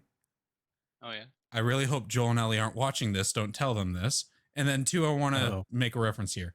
Yeah. So I have no idea if they're watching or if they'll watch afterwards, but Glitch, can I get a joke within this game where one of the characters, it could be my character and I would be happy with it, but it could be any character, calls the dog something along the lines of a water bottle? Because there's a long joke. I want to hear this now. What? The dog's name is Athena. And Athena is a type of water and water bottle brand maker. Well, one day when we were all super drunk, I had some friends over and they're like, oh, this is our new dog, Athena. And they just went, water bottle. And so since then, I've just called Athena water bottle. So I don't know if the dog's going to be called Athena in it, but just at some point, I want a joke in there that calls it something like an inanimate object for no reason, and they just won't change. Yeah. Sure. that's perfect considering I kind of want to like write it into them that they're both beast masters. That this was once a monster that they befriended and is one of the very unique monsters in the game that are completely just loyal and helpful, especially being part of the summon animations. Mm-hmm. You want to talk about what kind of animal it is, or are we gonna Yeah, before we go into that, because the first time I saw it, I'm going to show this for Bigfoot here. So we got this. He says, I got all four of you bastards now. I go, what is that in the middle? Oh, I turned their dog Athena into a much larger beast form. And I went, for a minute, I thought you did Bigfoot dirty. Oh my god. I'm really glad that's not the case. But then I said, well, it looks like something from a mount or character from Rave Master or Eden Zero, which is this thing.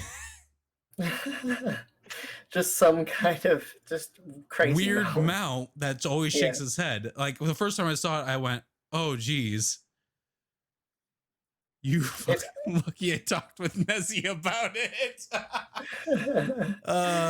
We're all friends here, Yeah. Bigfoot. Please don't murder me. Yeah.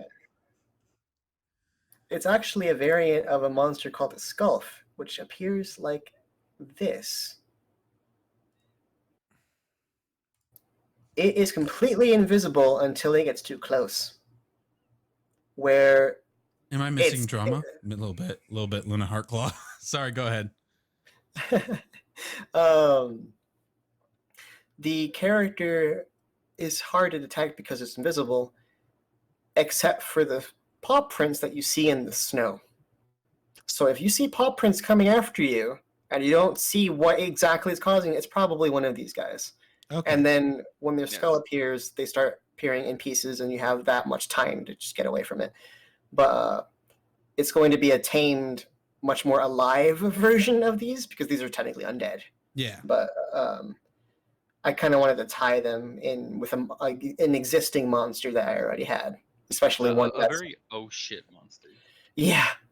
Kind of like when you first meet the skeletons in Hyrule on Ocarina of Time. Exactly. That's exactly the vibe I was going for. Man, I'm Yes. pulling all the right answers out of my ass today. Oh my gosh. Like I used to be scared of them as a kid. Like I remember playing on someone else's save file that's already in Hyrule Market because I was too afraid to go between Kukuri Forest and the market. So I was just like, nope, that's fine. I'm not going outside.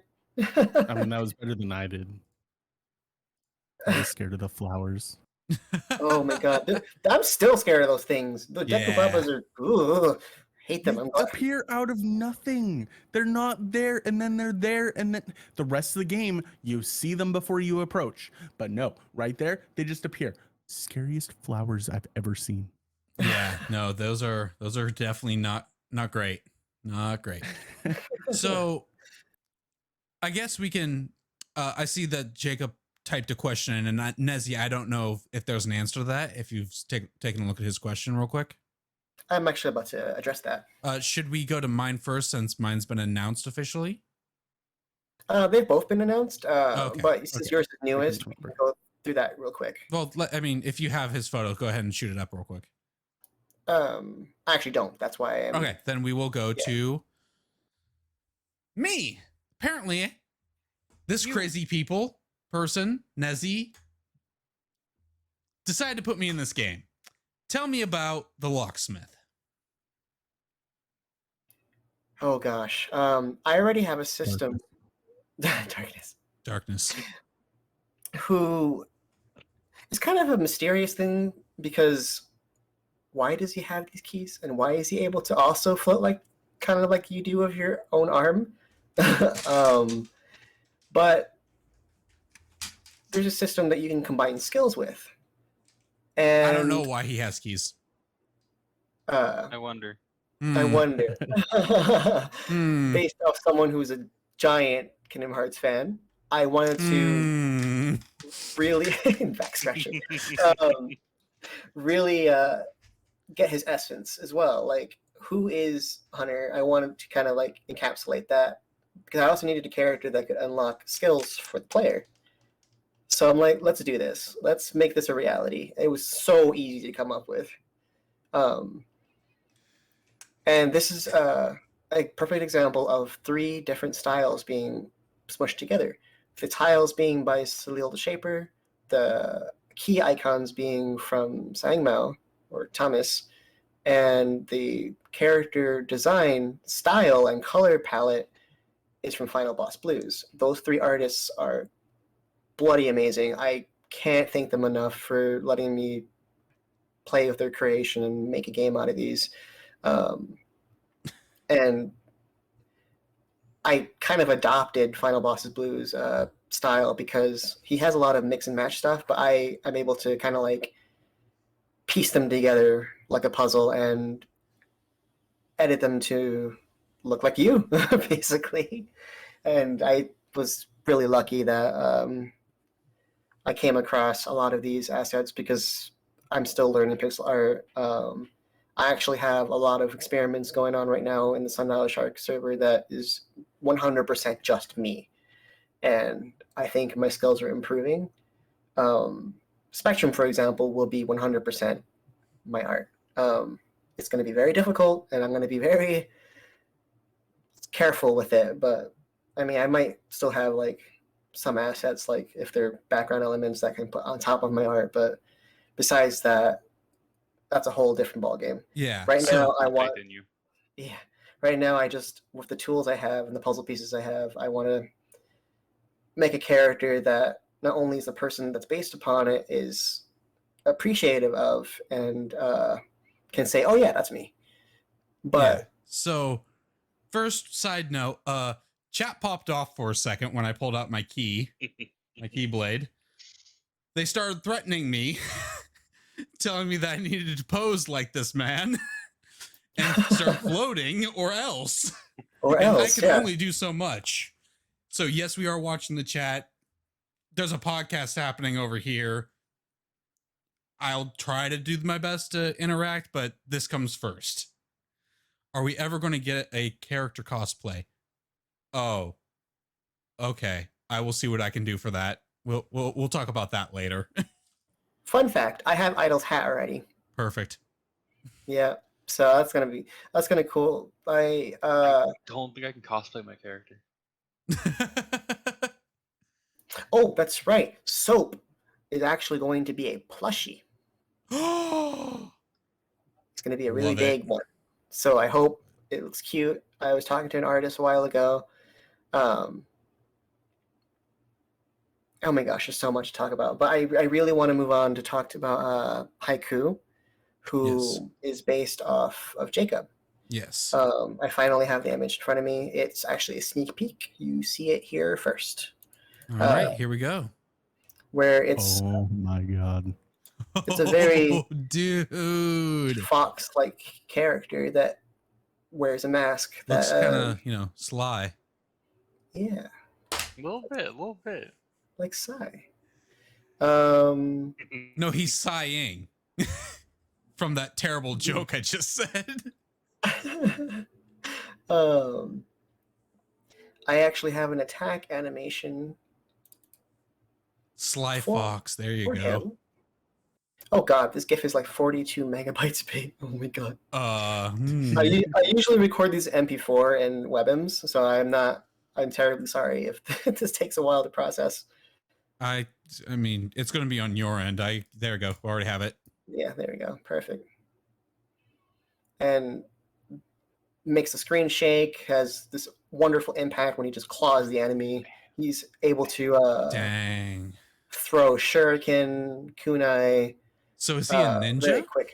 Basically, yeah. He's a ninja that has like some quality, like a Japanese air, but not quite type of look about him. And one of the first towns that you build up is in this area where there's lots of blossom trees and you can build Japanese structures and Hold stuff on, like that. I've just gotten this exclusive information. The artist says he Naruto runs. Yes, he does. Yes. He's basically a cooler Naruto. I heard that side. Yeah, no, we all heard that. You. Sorry, go ahead. You guys couldn't hear what I just did. Chat did. I love it. Oh, Of course he does. All right. So I saw a little bit of Bigfoot doing a mini announcement in here, but Bigfoot, a mod from both mine and Jacob's channel and a good friend of ours is getting a character as well. So let's talk about that. Because I know nothing. It's scrolled by too fast for me to read his blurb.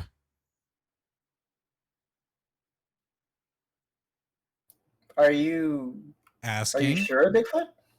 He said something. I don't know if you saw what I had announced for Nezzy, unless that'll go after Sai's thing.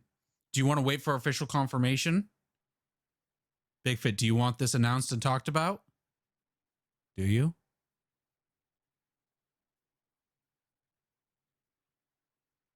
right on. We're waiting. This man ain't. Jeopardy music. There's some things for the concept. Oh yeah, this character actually. Here we go.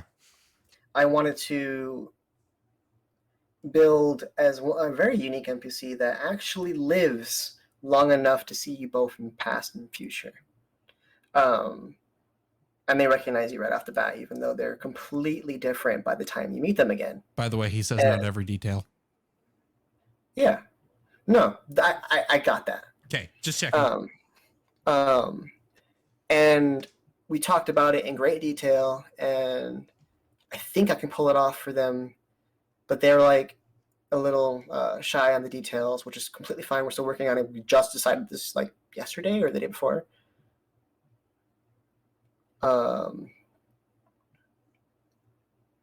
And being that kind of character is going to be cool because you'll have both forms of them. One of them one form of them in the past has they're still strong, but they have like a smaller weapon before it gets replaced by a huge two-handed weapon that they can just wield with one hand in the future. And they go by a different name, and it's just awesome. Like you see the progression of this character like no other NPC because they outlive most of the others, and it's generally one of the higher tier summons I think I'll do, like toward the end spectrum of the game, high level type of thing. And I want to do that for every summon too, just kind of like everything is not just a elemental copy of each other. I want to give some kind of gimmick to each one. Yeah. And so from what I know, yeah, go ahead. This is extremely important to Bigfoot. So I am going to do my best, and I'm super excited to tell you guys about it. I just can't right now. Yeah, no, absolutely. What I guess to distract from that tantalizing piece of information is you announced that the locksmith has a very interesting role in the game. Oh yes. So before you go into that, I wanted to talk about game mechanics with both of you and what you do to decide game mechanics, how you implement it, and how you work game mechanic into a story. And if you want, go ahead and use the locksmith as your road for that, because I want to hear more. Fair enough. So let's start with the skill link system, because I think it's going to be one of the more unique mechanics that I rarely see in RPGs. Where you kind of tailor your abilities. Kind of like Kingdom Hearts 2, when you're able to just kind of tailor Sora based off the abilities that you learn through the story and through his limit drives. But more of a birth by sleep way in that you kind of meld them into your own and daisy chain them around a little clock like this, where it glows a different color depending on its interaction with the ones in an adjacent slot. And these skills, just like I said, you can daisy chain them all around it so that if you have a cool combination, you can just break my game.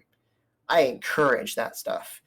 Find a combination I haven't thought of. Maybe even like try to do triple connections, because I've made it so that it works in both directions, so that if you place these special gems called sandstones in them, which are made out of like the special it's very hard, brittle kind of sand that people in this game like to decorate hourglasses with. Mm-hmm.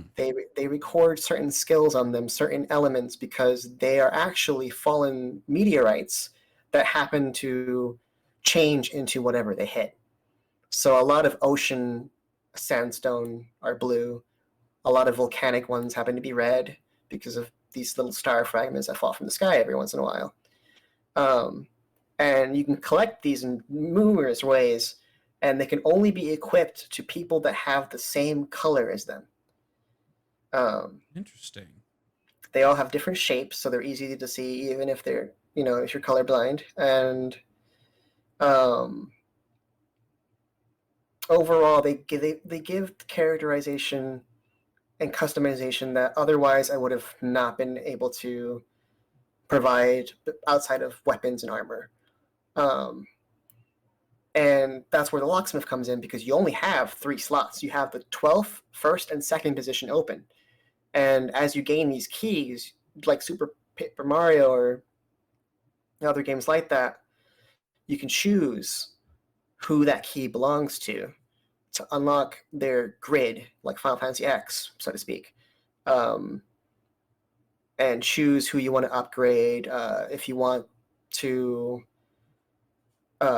make cooperation attacks, there are special stones that if you give it to 2 different people, those 2 people will share an attack together. Things like that, or like HP and MP limit break, because the limit is 600 right now, but if you make a certain combination, that will give you a passive that bumps it up to 999. Stuff like that. I really want to be more meta than armor and weapons are with this system, and I hope that the locksmith is a character that you see often in order to get the most out of this endgame. So what is exactly the locksmith role with the tree? Because you kind of skipped that part really quick. Oh, sorry. I go in a direction. Yeah, you picked a direction, you went with it. Yeah. I'm still trying to figure out the details of where I want to squeeze him, but like in the story, but definitely aware of what you're doing. Like one of the few NPCs that's aware of any changes that you've made, very guiding in a way, and what to do next. Like he'll give you some hints, like, all right, if you're really that stuck, I have a great feeling that if you do this, something might happen. He wanted you to go to look at prerequisites that you must meet for certain future structures to exist. He's the one who teaches you how to get new recipes from the past. He watches over you in a way. You're making me sound a lot cooler than I was expecting. Yeah, You're the key. Yeah. So like, I'm a big metal key. Yeah. And he just, I don't know, man. Like I want to give him like Diz essence. Okay. Where he's just very mysterious, very super helpful, very wise, and a great friend to Idle's father. So you also mentioned in your Twitter post that apparently his role, one of his roles, is to actually unlock more of the spots. Exactly. So so you find these keys and bring it to him? Pretty much. Like you have to find the corresponding like really rare metals and stuff like that, so he can craft one for you. especially since they're going to be dynamic and that you choose who it goes to. So Yeah. you make a specific key for that person.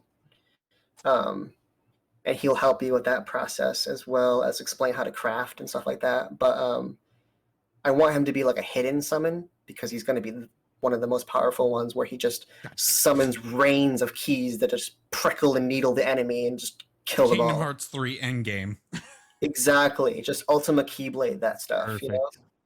And I love They'll that. unlock their death. Oh gosh, you guys are. I'm trying not to blush or freak the fuck out over here. For those who don't know, I like Kingdom Hearts just a little bit. I We- hadn't noticed. We have No, to talk about it so much. we've like, oh my we've spent gosh. hours, literally just you, me, and Jacob, just talking about Kingdom Hearts. So yeah, like it. Like, I'm so glad that you see it. you seriously. When you brought this to me, I was at work. You messaged me on Discord, and you're like, "Hey, what's your favorite color?" And normally I ask, "Hey, what class?" Like you said earlier. But you're like, "But I'm going to answer that one for you." And I'm like, "Okay, well, favorite color is blue, obviously." And then class, my name is Hunter. So, obviously the little joke there is, a hunter. Or, if it's a class I would play, like a rogue or maybe a mage, or I don't know. And then Bigfoot and I kind of talked about arcane archers because they exist. No. You went a complete other direction. You're like, nope, I already have an idea for you. Here you go. Here's this cool, amazing thing. Everything I hear about him, just the more excited I get to find and interact with this character. You're making me seem a lot cooler than I think I am. And then you go and say, hey, thank you for all the help because I'm not doing much, but you appreciate it. And I'm not going to take that away from you. But you are also saying, and thanks for inspiring this character. How did I inspire such a cool character? I'm just a goofball over here who likes giant keys. That's all that's needed. That's all that's needed. Like that's where it's wild. Like I get this overwhelming, burning desire to just make something when I vibe so well with a person.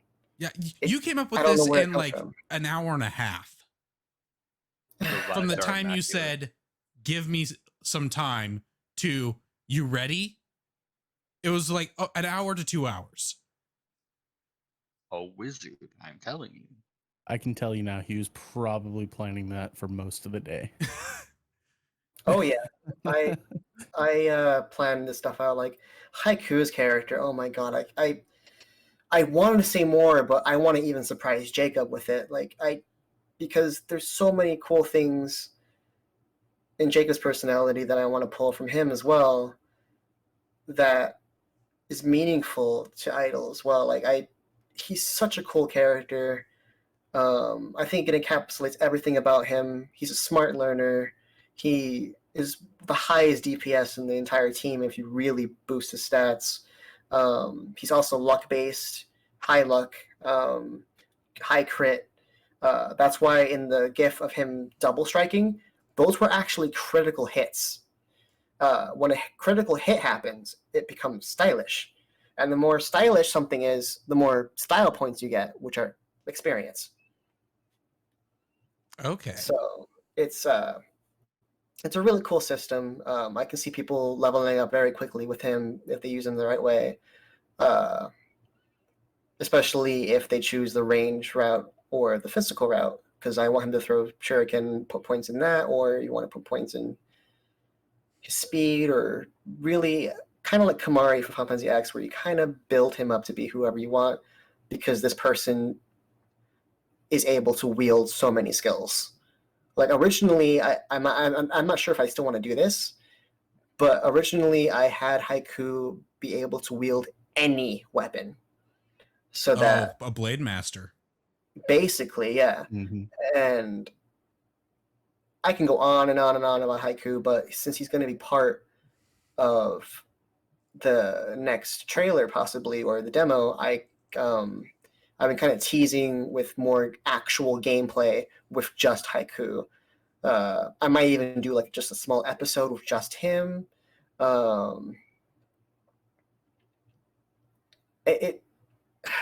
There's a lot of dynamics that go on with every character, especially the main 12. Yeah, a party of 12, that one for each hour, that has their own unique spin on something.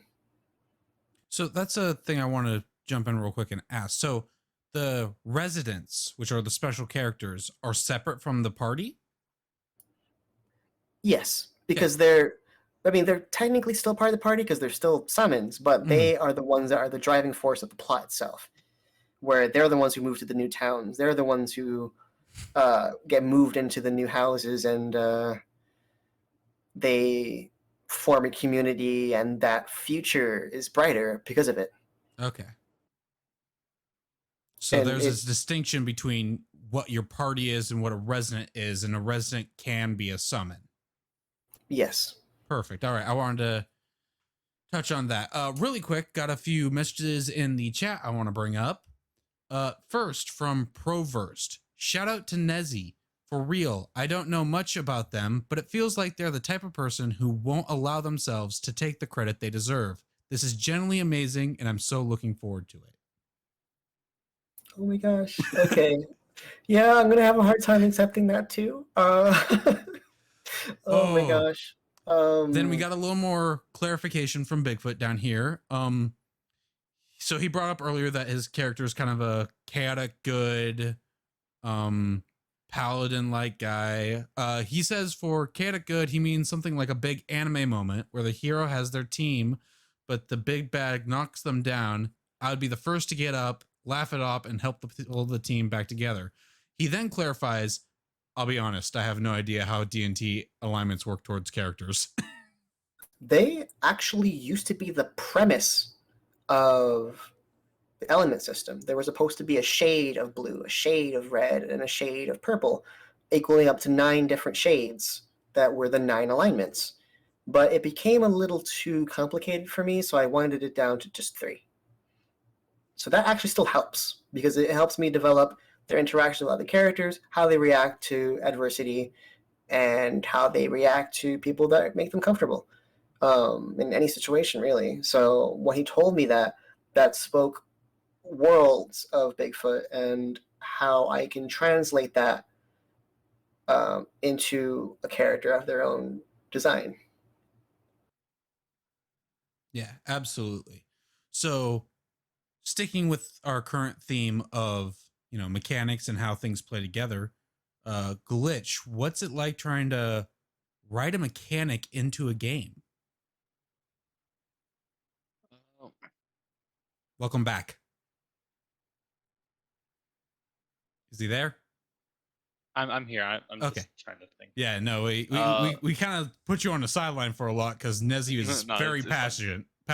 Oh yeah, no, I love to listen to Nezzy talk. Oh, absolutely. But trying to write a mechanic, and what I say this a lot, but I like bouncing ideas off Nezzy.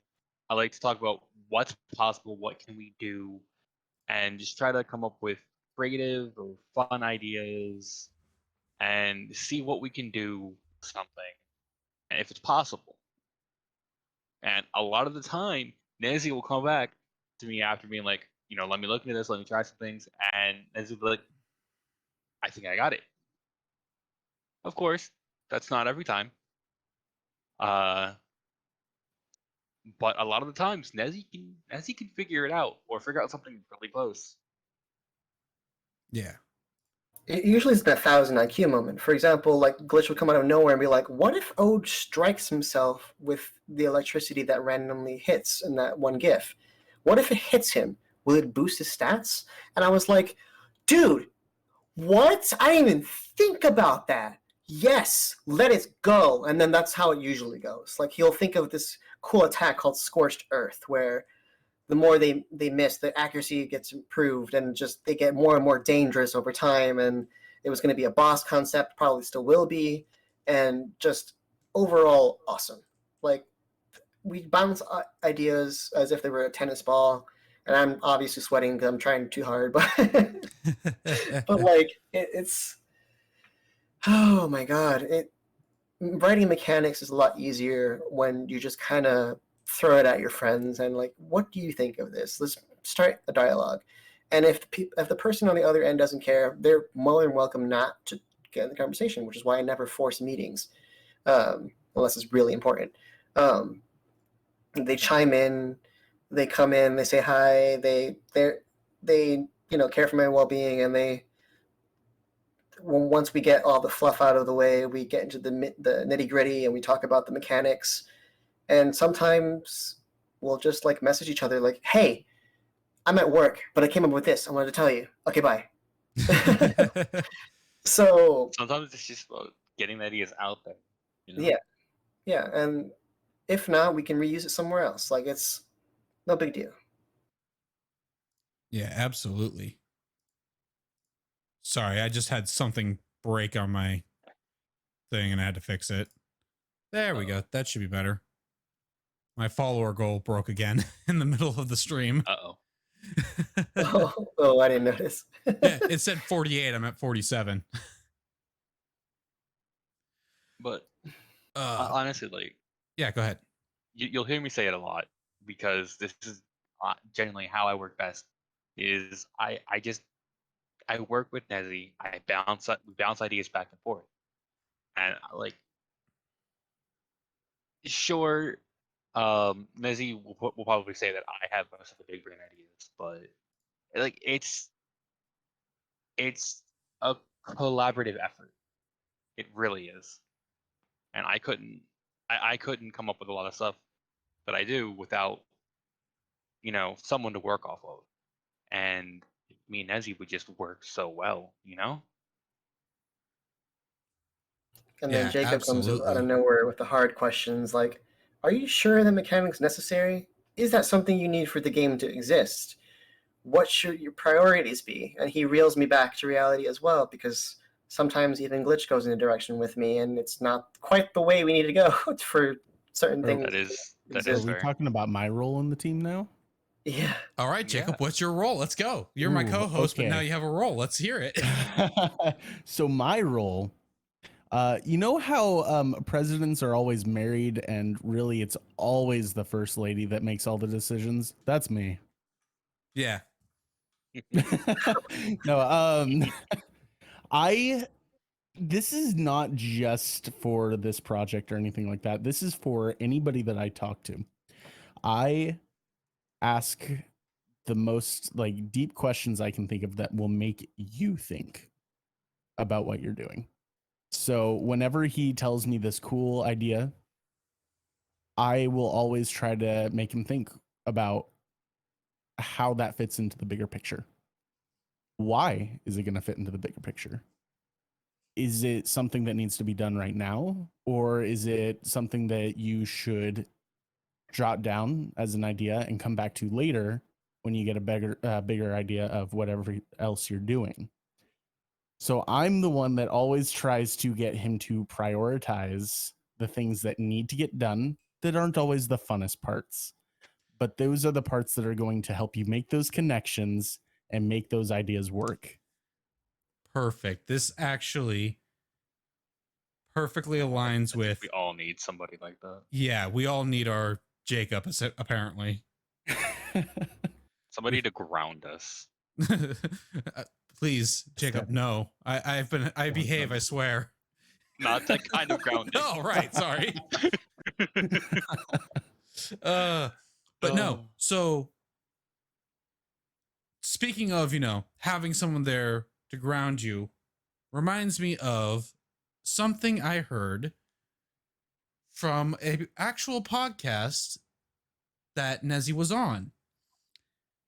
Nezzy was on a podcast called RPGMakerCola. It was season 2, episode 5. It wasn't that long ago. And I was in it too. You were talked about, and I believe you were blurbed in there, but I didn't hear it. He was the microwave. Ah, yes, he was the microwave. Yes, Bigfoot. It was the microwave. So, yeah, no, you were asked a similar question. And when you were asked, hey, what is your style of how you build a game? You're like, chaos. Well, Majim Jam, another creator who's working on Hyades, actually, which is a game we talked about earlier, said he goes on Foundation. It sounds like while you are chaotic, Jacob's there to help you remember that the Foundation is a thing, so you don't just have a pretty window and no walls. Exactly. It's window. I mean, what? oh my gosh. I'm referencing a lot from RPGMakerCola. Go check that out. It was It a was good pretty great. episode. It was a great episode. I loved it. I'm so happy. Now, there is a thing I would like to bring up that came up in there. And I think Bigfoot, me, Ellie, Joel, especially Athena, should be concerned about. Uh-oh. Yes. And it is called Stage 5. Nezzy brought Stage 5 up when they started talking about taking samples of your friend's DNA for the game. Hello. I was waiting for that. Oh, you thought I wasn't going to do my research? You were wrong. So tell us, Nezzy, what is Stage 5? I can't keep a straight face. Where did this come from indeed? What? You brought up Stage 5 within the episode. Oh my gosh, I don't even remember what that meant. So, within the episode, I'm telling the story now. I'm telling Nezzy's story within RPGMakerCola. At one point, you're talking about how everyone within the game, or a lot of the characters within the game, are someone you know. With their permission, you're making likenesses of them. Similar to how me, Jacob, Glitch, Bigfoot are in the game. And it was either Majim Jam or the host, which I forget his name, because for some reason, no one said his name except for like twice. Benny, yeah. Thank you. One of them said, "Oh, you're sampling their DNA," and you went, "No, that's Stage 5." Oh my gosh, I did. Yeah, and you're like, to assimilate them into game. It's like, no, that's Stage 5, and I was just like, wait, what? Well, apparently it's so good that I don't know. Like, it's like, well, that's what the vaccine's for. Wait, Anyway. Oh, no. Hey. Wait a minute. Hi. But no, Run. seriously, I want to fill the game with actual human, like, just people. Yeah. Honestly, like, even though it's just my perception of them, Yeah. I think I can nail down certain things that are important and just like believable. And it's hard for me to write a fictional character that isn't somehow influenced by someone I happen to pass by when getting milk or something, you know?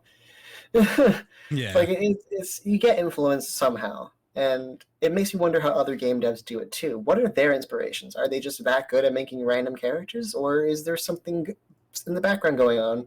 And that's what I kind of want to find out by making more games. But Yeah, until absolutely. then, this method seems to work. It respects the boundaries of people. If they say no, I back off, and I'm like, all right, cool. But it was hella fun to make. Thank you for letting me do it, and stuff like that. Like, it's no big deal. And hopefully I have enough, that I have 4 fully fleshed out chapters of multiple people that you can move into the towns that strike a chord with you, that have these awesome outfits that look completely different from anyone else in the game, and you get to know them so that there's high replayability, like, oh, that's my favorite character, or there might be some fan art that I would die each time I see anything like that. But like Genshin Impact, where there's so many characters that you can relate with that just look cool, I want more like that. And just in general, it makes the whole process easier. Yeah, absolutely. Absolutely. So I guess I want to ask this to Glitch first. Okay. What is a fun story that you have from working on any project with Nezzy or someone from that community?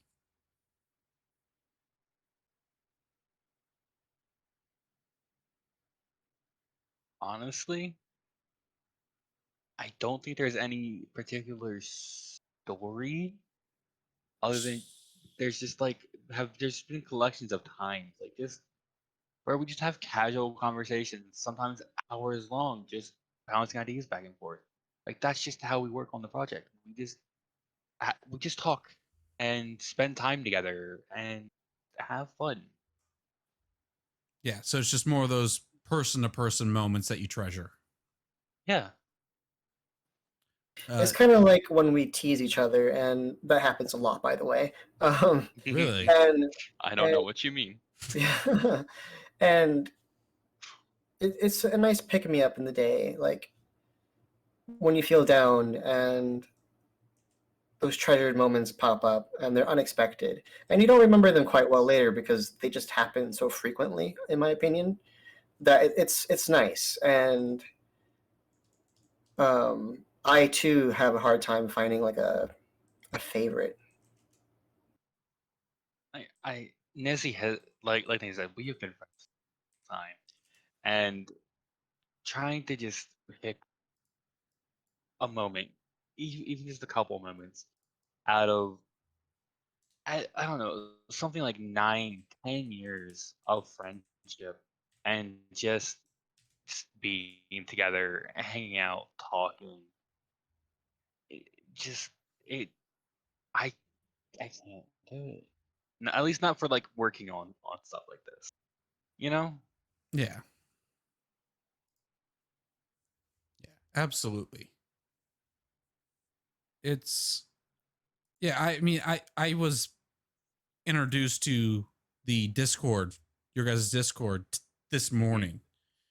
And just the fun and excitement that I saw in the few people I got to interact with was amazing. So I can only imagine what it's like when you guys are bouncing ideas back and forth randomly throughout the day. Yeah, and you'll see that. And I'm probably gonna think of a few things where I'm like, oh yeah, this happened later after the stream ends, probably. But that's another thing. Like, just a small side note that's exactly why I'm excited for a podcast. That we do have reoccurring guests and reoccurring conversations where it's like, oh, how's it going? And it's like, you will never guess what just happened. And I treasure that too. Like, let's make this a thing. Yeah, absolutely. We will be working on the podcast. So I guess the next thing, because we've been at this a while, does anyone else have anything they would like to say? Anything they would like to add?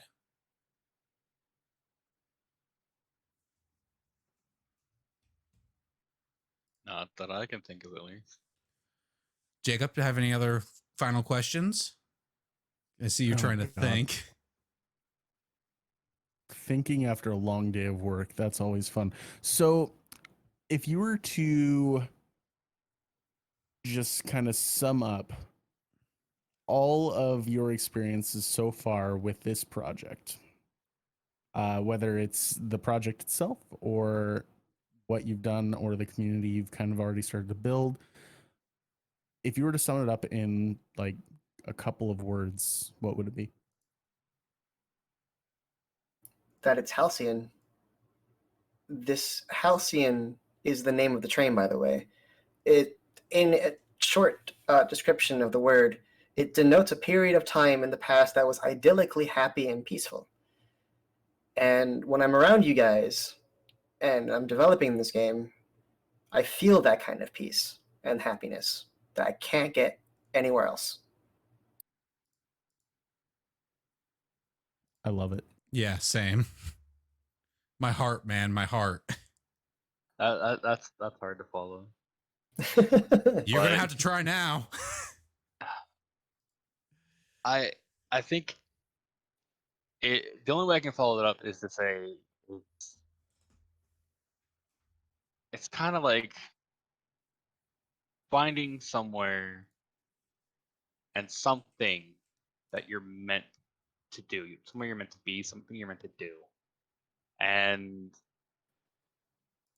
it's just, it's something that I look forward to continuing.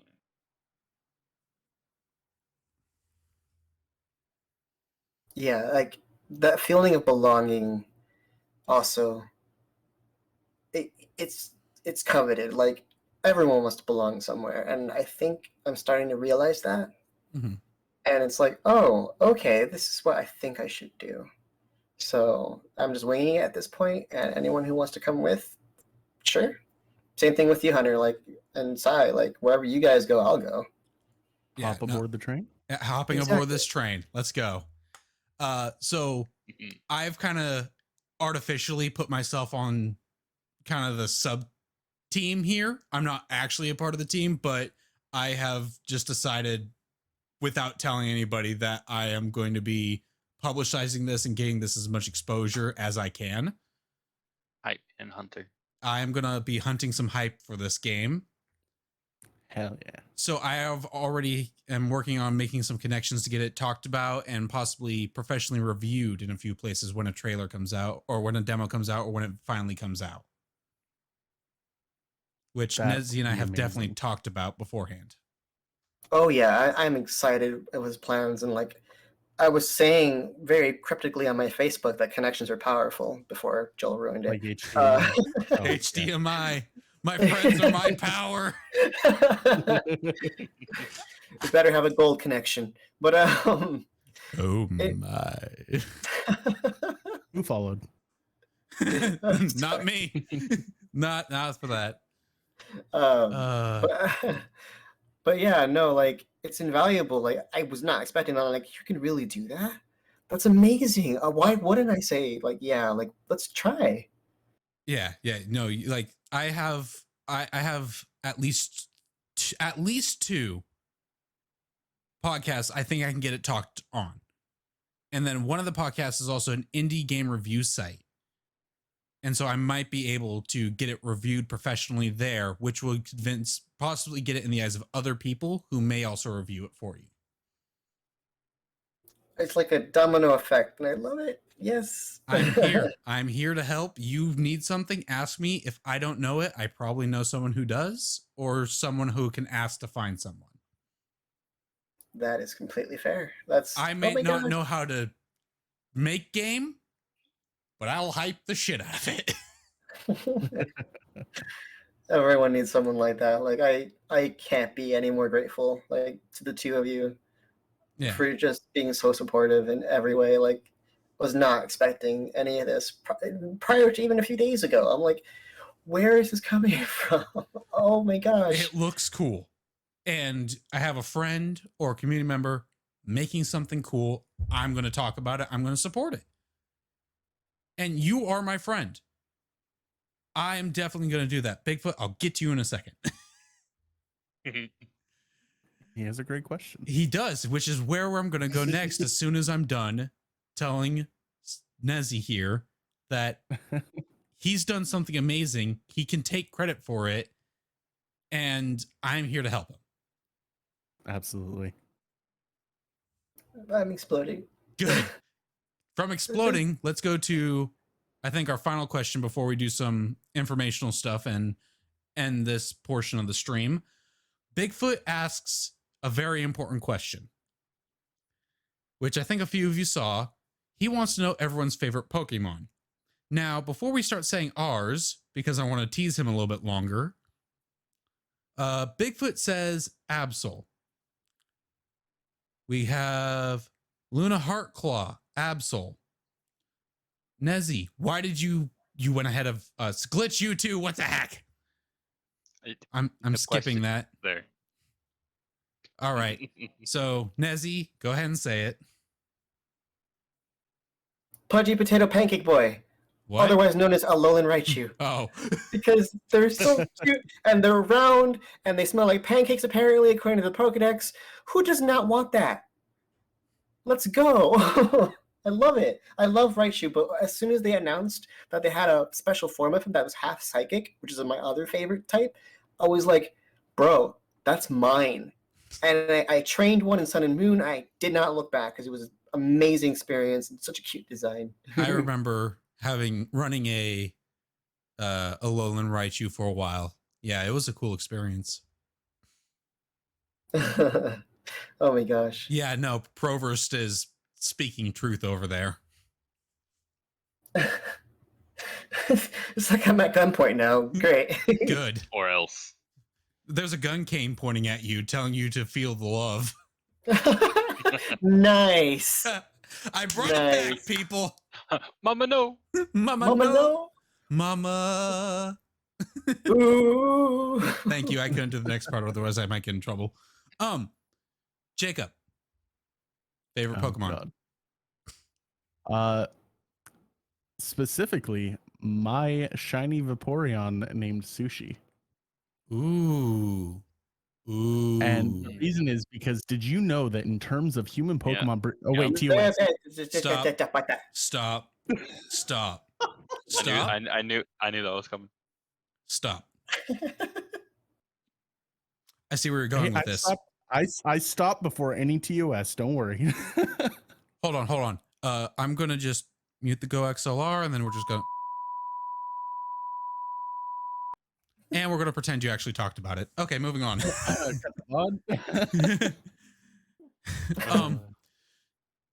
Yeah, no, absolutely. Whoa.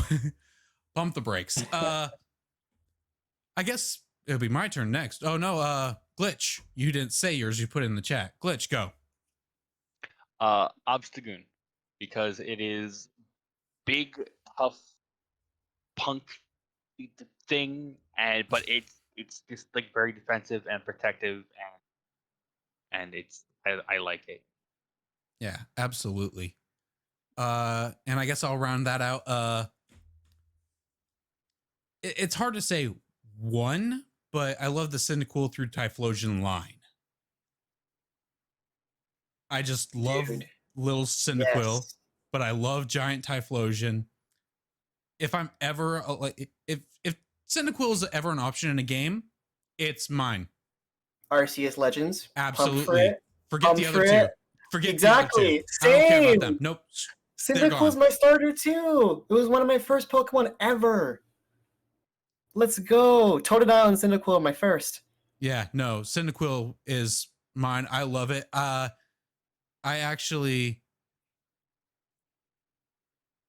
not saying that on stream, Bigfoot. No. And you can read that for yourselves. God. Oh yeah, no, I saw the Obama skip. Anyway, they actually named it the Obama skip. It's amazing. aware. That's amazing. I love it. No, but I remember like Gold and Silver are my favorites. I love Gold. I had a copy of Crystal that I just adored. Like I had played that game so much that the sticker peeled off it itself. Same. Yeah. Yep. And I had Cyndaquil all the way through. I trained it. I remember when Heart Gold Soul Silver came out, I actually attempted shiny hunting a Cyndaquil and I never got it. I got multiple Totodiles and a Chikorita, but never a Cyndaquil before I gave up. Oh, that's heartbreaking. I want to breed one for you so bad now because they're just so cute. I recently had a friend on Pokemon Go send me a shiny Cyndaquil. Oh yeah? So I have a shiny Typhlosion right now. That's you should show Sushi. So I need a another shiny Cyndaquil to just keep as a little mascot Pokemon. That's funny because ever since Platinum, I've had a shiny Totodile. Oh, jealous. Yeah, right? I still have her. She's still on my team. I'm gonna definitely... Speaking of shinies, before we pop out of here, first shiny, go. First non-static shiny, go. Yeah. Well, I wasn't gonna count Gyarados. No one counts Gyarados. Move along. It was actually it was in Gen 3. I've actually caught 3 different shiny Roselios in the route. with the daycare. I would whenever I found two in Gen 3, and one time I found a shiny Badoo in Gen 4. There you go. I didn't find a shiny naturally until Generation 5. But here's the crazy thing. In a single session, I found a shiny Darumaka and a shiny Pharaoh Seed. What? Nice. Yeah, just literally less than 24 hours apart from each other. In the same game session, I just happened to catch the two, and I was just like, what is happening? And I never got shiny again until X and Y. But it was really cool. Jacob, would yours be this Vaporeon that we're not speaking too much more about? Yes. Also, you should show stream. Oh, did you That send is my Vaporeon. Hold on. And it only says original trainer is Nezzy because he helped me trade it through Pokemon Go. Okay. We went to play Let's Go Mine. Pikachu with it, and it was super, super strong. There you go. Oh yeah. Say hello to Sushi, everybody. Nice. Mine is gone because I lost my copy of Gold, but my first shiny was actually in Pokemon Gold during my first playthrough. Oh wow! Oh yeah, nice. The problem is I never knew it was a shiny until a couple years later. Yeah. Because I got a shiny unknown, and the only difference about shiny unknown is it has a blue border, and I didn't know that the little stars around it meant it was shiny. So it was the only unknown I caught. So I just thought, hey, I got an unknown. Turns out I had a shiny unknown. Nice. That's awesome, dude. I That's thought you were really gonna say nice. like you knocked it out or something else. I'd be like, oh No, I caught it because I was like, oh, unknown, and then I just kept moving because I was like, wait, only knows hidden power. PC. If I see one of those in Brilliant Diamond, I'm giving it to you. Because that's sick. I love that. I don't remember what letter it was. Oh, I was supposed to ask that. Yeah, no, I saw that coming a mile away. Well, I guess we're gonna have to get one of every single letter. I'm not going to say no to that kind of collection. You kidding me? Right? Or at least spell your name. Oh, that'd be sick. That'd be there sick. you go. So yeah. Oh yeah. What? I just realized Hunter is 6 letters and then it would fit the first row of the PC box perfectly. Or a party. Oh Or yeah. a party. Duh. yeah. I'm silly. It's okay. I mean, It's why would fine, you have we a still party love of you. unknown? What could you even do with a party of unknown? No one really knows. I mean, God damn it. Wow. you flex. Flex. Fair. I was cheated out of my shiny Tentacruel by one of my friend who told me the lie that it's glitched and I had to trade it to fix it. Ew. I hate people like that. Gross. I Ew. full partied of just unknown against the Elite Four. Why? Why would you put that much effort into a party of unknown for the Elite Four? Because yes. All right. All right. Well, no. No. No. No. All right. So we're going to start wrapping up here for this portion. Glitch. Have you thought a little bit more how to talk about your game? I have. Yes. I pulled up the project summary and everything. Perfect. Let's hear it. Well, it's a lore summary at least. Go All ahead. right. So in the world of Spectrum, you meet 2 kinds of creatures: Spawn and Denizen. Spawn are many. As the dude dies. Varied as the rainbow. You're Spawn have back. Special You're back. powers in the book. Of course. No. Of course it doesn't. Why? I try to talk about things and it's like, haha, no. You're quiet? No, you can stay. Oh, you want to speak? Get out of here. Apparently, yeah. All right. So, did you hear any of that before I died? It was Spawn and Denizen, and then you kind of cut out. All right. Yeah. So the Spawn and Denizen. Spawn are as many and as varied as the rainbow. Spawn holds special power in their blood. And each Spawn is connected to a color of the rainbow that dictates the power that Spawn will have. These are called hues, and are as follows: Void, Chill, Breeze, Woods, Lightning, Fossil, and Flame. Each type is further broken up into 2 additional shades. These are tiers of strength. But even then, there are those that are beyond. They are the Seers and the Primal. Only one of each hue are ever alive at the same time. The Seers are highly intelligent and seen as leaders of their respective hues, whereas the Primals are destructive forces of nature that act only on the basis of instincts. The Spawn have their own spoken language, but 2 written ones, glyphs and runes. Glyphs are used for everyday purposes. Runes uses the blood of the Spawn and harness the magical properties within each hue for different effects. The strength of these runes are proportionate to the power of the Spawn whose blood is used. Now, and then there is the Denizen, which are rather plain creatures, but quite inventive and adaptive. You may even run into a special kind of Denizen with weak powers like those of a Spawn, a chromatic Denizen. The Denizen have a rough relationship with most Spawn, viewing any hues other than lightning with disdain. The Denizen view the lightning-hued Spawn as divine, holy, and as such, they rule over the Denizen. The other hues have a sort of caste system of their own, based on the skills these hues afford them. The Void lead the rest of the Spawn in a sort of monarchical. Am I saying that right? Monarchical. Yeah. Role. The Fossils are wise advisors. The Flames are smiths crafting, shaping metals and gems. The Breeze are militant forces. Chill are merchant. Woods are crafters of natural materials. Now, there is one thing to say about the Fossils, is that they are ancient enough and so set in stone that they do not have other hues. So kind of like Kyogre and Groudon, where they're just very super ancient and like they don't have. They're like kind of colorless, but not quite. And it's yet another game that's color based, but very unique between each one, and more of a traditional RPG. And we're still working out the details, and we're gonna world build the crap out of it once someone is done. But it's one of the projects that I'm really happy he's going forward with, and I can provide art for. I'm not sure if it's going to remain as cute as you've been showing or more serious, but I do want to up at 2.5D. Yeah. Look at this little guy. I love him. That's me.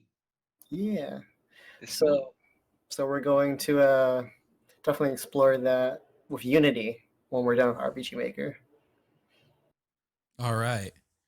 Well, any final things to say before I show the current trailer and give these people something to snack on before we wait for this brand new trailer that will come out in the future? Hype. All right. Hype. Let's go over to, if I can remember. Let's go take a look at, oh, wait, no. This is a GG page for Somewhen. Huh. How'd that happen? Anyway. Of course you would. Hey, man, people need to check out the GGApp. I'll install it right now. Good boy. But that's not why we're here. Let's take a look at this trailer. Hold up. What are you doing? Hold up. I ain't done with you.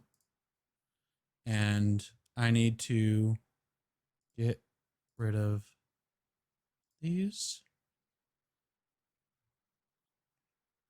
Goodbye, pigs.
And we're back.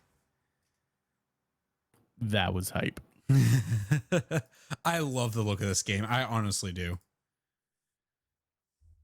I can't wait for the next trailer and the demo, which you said you have plans for. Oh, absolutely. Like it's gonna be a completely different thing, and that's why I called the trailer Ever Evolving, because there's gonna be parts I'm gonna remove entirely. There's gonna be parts that will just be influenced by more people I meet without detracting from the main thing, as Sai continues to ground me to the foundation of the game. So Drag I you to try bed to, when you stayed up too long. yeah, right. Mhm. No matter how much you want to watch some idiot play The Sims. I know. I wanted to watch so bad, but I just, yeah, no, I just wanted to leave it with. I hope people keep their, you know, mind open that this will keep changing and keep improving with each iteration. I already think that the trailer could have been done better by so many different ways, and I can't wait to show the new ideas and never before seen footage that I'll eventually create. Perfect. Well, I am excited to see more and hear more. Where can people keep up with Somewhen and yourself? Definitely my Twitter. That's the most active. We're super happy with where it is right now. And I'm constantly updating it with new ideas and new gifts. I do have a Patreon, but a lot of these other sublinks are also listed with my Twitter as a pinned comment. And go ahead and drop any of these links that you say in the chat if you would like. Oh, okay, cool. Thank you. And Glitch, where can people keep up with your project and with you? Well, when I start posting about it, We actually just announced it. Just here. basically, yeah, actually, Oh. this is like the first public announcement of Spectrum, actually. I got an So, exclusive and no one told me? What the heck? yeah. You know, Jacob, our feels podcast like that we that haven't even started yet is already popping off. Hell yeah. And But, there's also Grim Drive, which is going to be a whole different topic because I think that's big enough for a completely different episode, actually. Perfect. So, yeah. But where can people keep up with you? I will hold up on my link just for now because there's not going to be much going on. Mhm. But you know, I will when things start being posted there. You know, you will be able to see it from Nezzy reblogging, or not reblogging. This is not Tumblr, retweeting,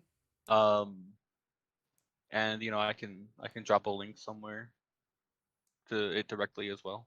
But for now, it's more of a in the future thing. But you know, I'm that's sure if fine. you keep an eye on SundialShark and Somewhen, they will post once your stuff is ready to go. Yeah, I'm not worried about it. I know it'll get out there. But for now, I am more than happy focusing on what we're doing with Somewhen and Grim Drive. You know, And don't forget Vindy's Mod. That's another thing I wanted to yeah, drop before we ended. Go ahead. Was, what is it, Friday Night Funkin'? I believe I'm saying that correctly. lo-fi. Some, Yeah, it's no, a play on a game's name, but it's such, like, the graphical assets that he pours into the server are just like ridiculously high quality. There's several frames going on. We have two musicians in the Discord right now that want to Lo-fi extend their night end. funking, says your artist, Vindy. There we go. Yes, I just wanted to make sure that I said the base game first, and then yeah, lo-fi night funk, and it has an aesthetic that is unmatched. Like, it's very bright, very very much Vindy. Like, please check her out. She has done so very much for me already. Just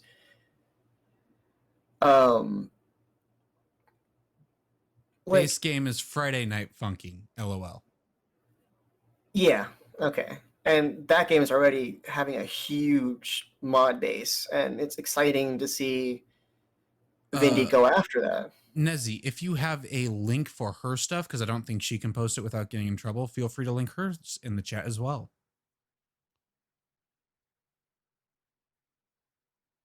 Can do. All right. Perfect.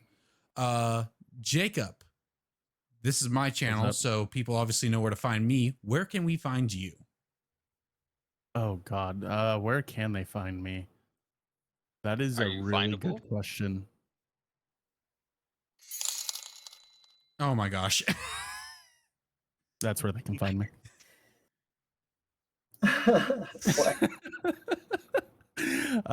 You can find me on Twitch, SlyLikeSai. You can also find me on Twitter, which I kind of post there sometimes. And that's about it. Oh, and also YouTube. Check out my YouTube, please. Perfect. And then obviously I am the Northwest Hunter. You can find me right here on twitch.tv/the Nw Hunter /NW/Hunter, whatever, however that works. Anyway, you can find me there. Otherwise, I have a Discord and the GGApp. I am working on a Twitter. I'm not quite ready to say it here, but if you really want to find out about it, you can just look up the Northwest Hunter on Twitter and find me there. There's not much going on, but it's happening. So other than that, thank you guys for sticking around for this portion. I think we are going to maybe play a game if you guys want to. We will figure that out in just a second. But otherwise, Nezzy, Glitch, Jacob, thanks for hanging out. Thanks for having me. Hey, it was a lot of fun. Perfect. I'm going to go ahead and mute the stream for a little bit, play some music, and come back and see what we're doing. All right. Thank you.